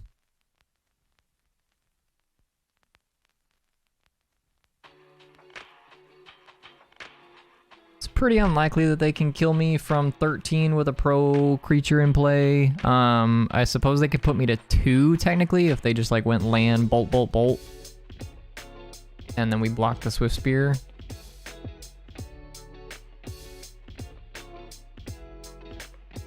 gonna block the goblin guy because I know it's a guaranteed 2.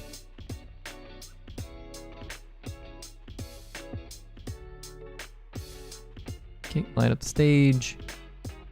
Draw some more cards. They did hit a land, so that means they get to go land. Well, that's a weird sequence of. I guess they want to play the Inspiring Vantage to guarantee that it comes in untapped, but.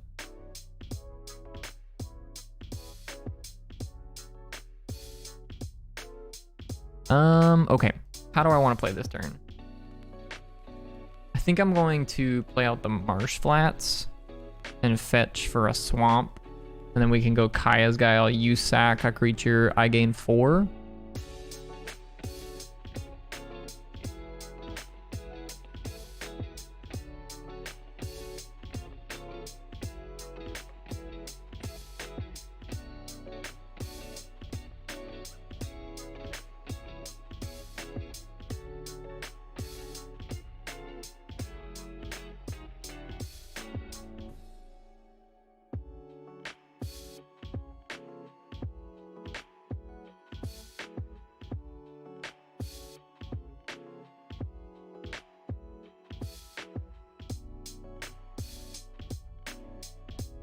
Okay, I'm gonna draw with the Daredevil here.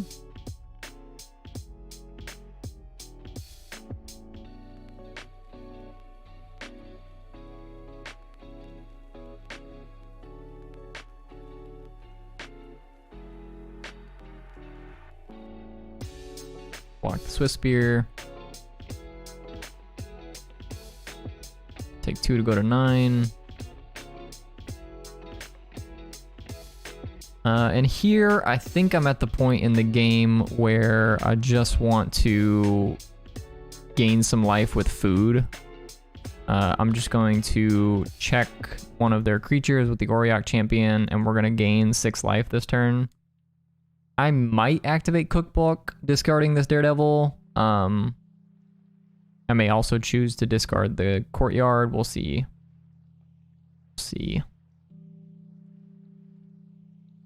I suppose I could have also played Courtyard last turn and then tried to line up Heliod plus activate food. I'm gonna block the Swift Spear, I think. Oh, we took 2 for that. Slightly punished.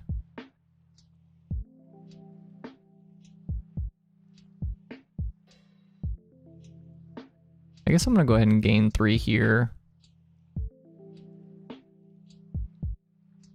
Yeah, let's just go ahead and go to 12.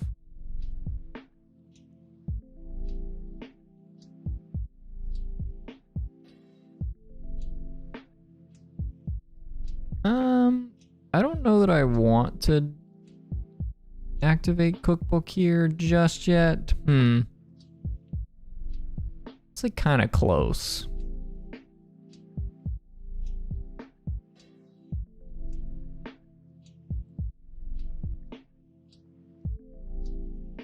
If we play Ranger Captain next turn, we're only taking 1 from the Eidolon because we gain the 1 back from Auriok Champion, so we're effectively going to 11. But we can't crack food if we do that. I still have 4 cards in hand. I think I'm just gonna untap. Auriok Champion's a pretty good draw though. This means we get to crack food and also deploy another creature. And this one is pro red, obviously, which means we get to just check both of the creatures.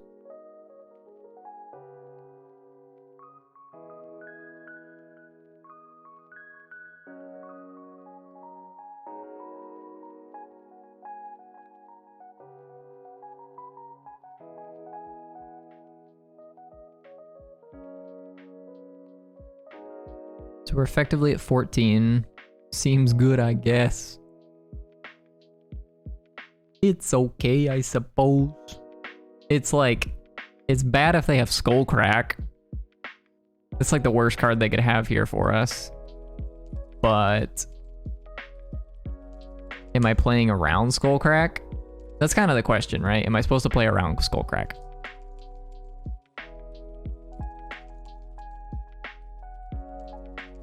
I would like to double block your Eidolon.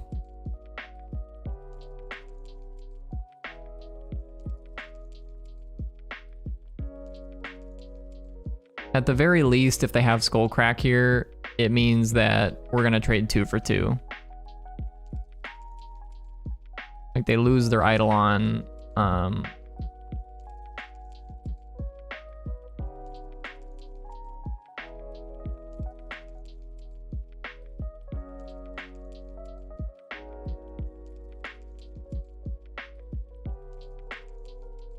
Yeah, Bolt's not lethal, so the like one of the last 2 cards in their hand needs to be Skullcrack. And I'm not going to I'm not gonna crack food.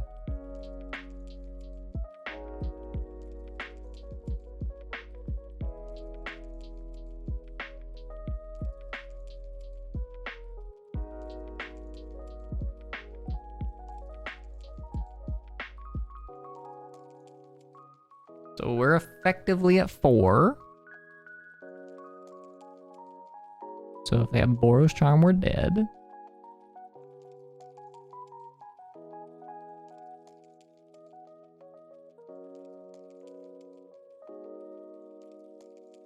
I think what they're supposed to do here is they're supposed to just pass and see if I crack Silent Clearing. If I crack Silent Clearing, we're probably just dead. Like they would just go burn, right? If the last 2 cards in their hand are burn. But they haven't done anything for so long, I just don't know what the last 2 cards in their hand are.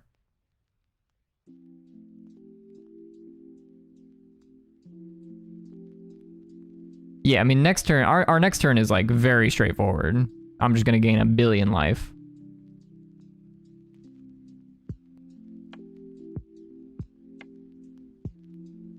Shattering Spree. Am I supposed to... I guess I should just go ahead and... This is a weird Shattering Spree.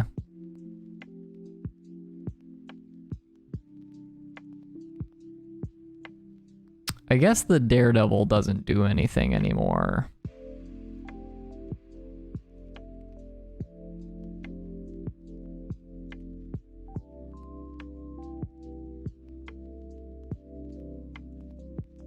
And for 1 mana, they only have Lightning Bolt, so I'm not gonna play into Lightning Bolt by cracking food there. Shadow Spear is also a pretty good one. Let's go ahead and cast the Ranger. Captain.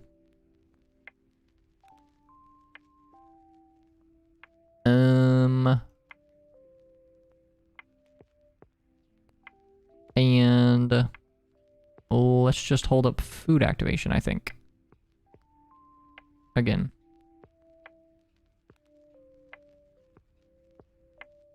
It is a tad bit awkward. Because like if they have Bolt, now we're dead to Bolt plus Boros Charm. That's not gonna do it.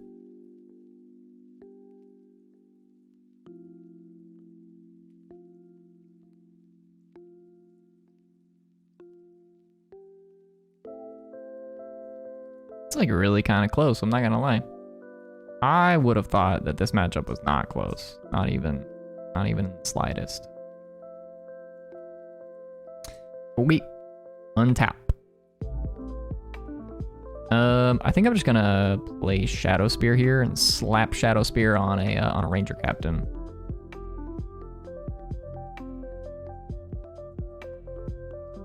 I guess I should just put it on an Oriok Champion, right? It's probably more correct because it's pro black and red.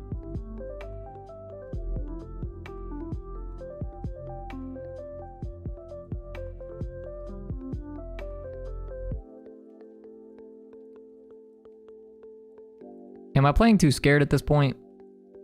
I might be playing too scared. Maybe I'm just supposed to be like trying to aggressively kill them. I don't know. Because the longer the game goes, it feels like it's supposed to favor me, but I don't have any of my loops going. They've got Rest in Peace in play, so maybe not. Maybe it doesn't favor me. I don't know. No attacks.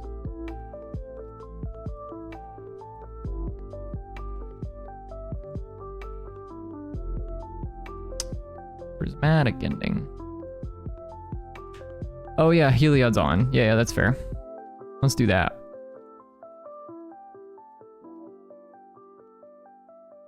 Well, okay. I guess we could have done that last turn. My opponent was just like, that's enough. I've seen enough.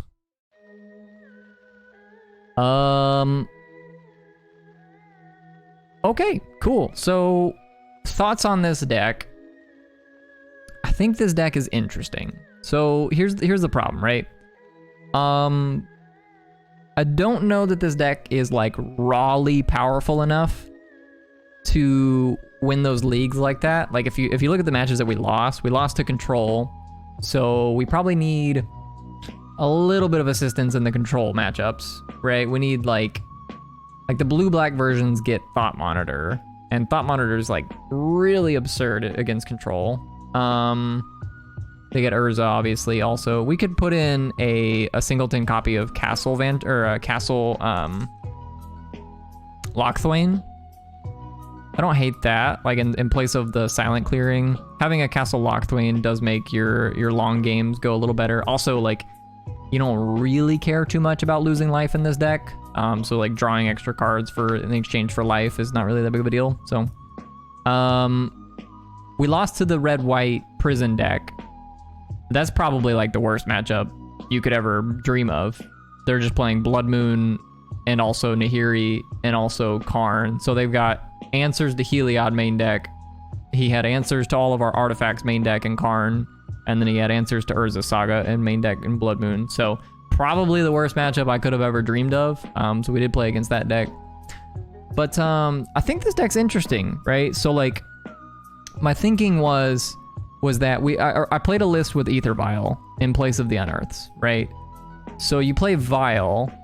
The problem with playing Vial is that, for one, there's no 1-drops to Vial in. So you're basically like, if you don't have Asmora in your opener, then Vial is never going to be able to put in Asmora. Like, it's kind of awkward in that way. You know, like, do you want to keep Vial on 0? Not exactly, right? It's like kind of this weird middling feeling with Vial. So I don't know that Vial is necessarily the way to go with this deck. It did make your Rangers captains a little bit better. Maybe you could play Vial alongside Esper Sentinel in this deck. That wouldn't be too bad. You can Ranger captain for Esper Sentinel as well, and that's not too bad. So something to mess around with there. But I think I like the version with Unearth a little bit better. So far, I've been pretty happy with Unearth. Unearth is a card that, for one, cycles, so it's a discard outlet that turns on Asmora. So like it is like slow, you know. So on turn 3, you go cycle Unearth, play Asmora, that kind of thing. But it's a way to get Asmora into play, even when it's at its worst. But when it's at its best, you get to go like turn 2, Cookbook, Unearth my Ranger Captain, go get Asmora. You know, so like if you go turn 1 Cookbook, you can go turn 2, discard Ranger Captain, Unearth Ranger Captain, go grab Asmora, go grab another Cookbook, and now you've got 6 power and play on turn 2. So like, it's got some pretty nutty, you know, like openings, right? So I do think that the Unearths are interesting in this particular shell. I like that. Bone Shards is an additional just like discard outlet. I think that's very fine in this shell. I think I like the Bone Shards main deck. You might want to trim one. We did draw a number of Bone Shards there, and I don't know that necessarily having all of them is where you want to be. So yeah, I'm not really too sure which direction to take this deck. Like I said, the main reason that I like this particular shell is I felt like Tron was really popular on Magic Online. Yeah. Heliod, Unearth also gets you Heliod too, so you can technically go like turn 1 Cookbook, discard Heliod, and then Unearth Heliod. So that's got some cool synergies going with it. There's even like, yeah, I don't know if there's any way to like really, you know, consistently weave your way through that. But yeah, Unearthing Heliod's definitely very powerful for sure. So that's kind of like the thinking behind it. I do like that game plan. I kind of wonder if there's any other way to continue recycling that, because the ability to go Ranger, like we did this against Control once and it was like pretty absurd, but we were just like just barely short. We weren't able to get there. against the control player because he drew into a Solitude, and he Solituded the construct that we had in play, and then we had to use Asmo-Heliod to kill the Solitude, which gains them 6 life, and then they went up to like 9 or something. So yeah, they were like well out of range. But anyways, we went Ranger Captain, discard Ranger Captain. We had 2 Unearths in hand, so discard Ranger Captain to Cookbook, play Asmo-Heliod, Unearth Ranger Captain, go grab Asmo-Heliod, and then we did the same thing the following turn, Ranger Captain, Unearth Ranger Captain, and because we sacrifice Ranger Captain in the upkeep to make sure that they can't cast non-creatures for the turn. Then obviously, you know, it didn't blow up in our face because we weren't doing anything else, but we did not end up winning that game because Solitude was very powerful in that spot. So anyways, I do think that line is pretty impressive. So if you think that Burn is going to be popular on Magic Online, this may just be the best deck to be playing against Burn right now. It's pretty hard for Burn to beat you. You just have a billion ways to gain life.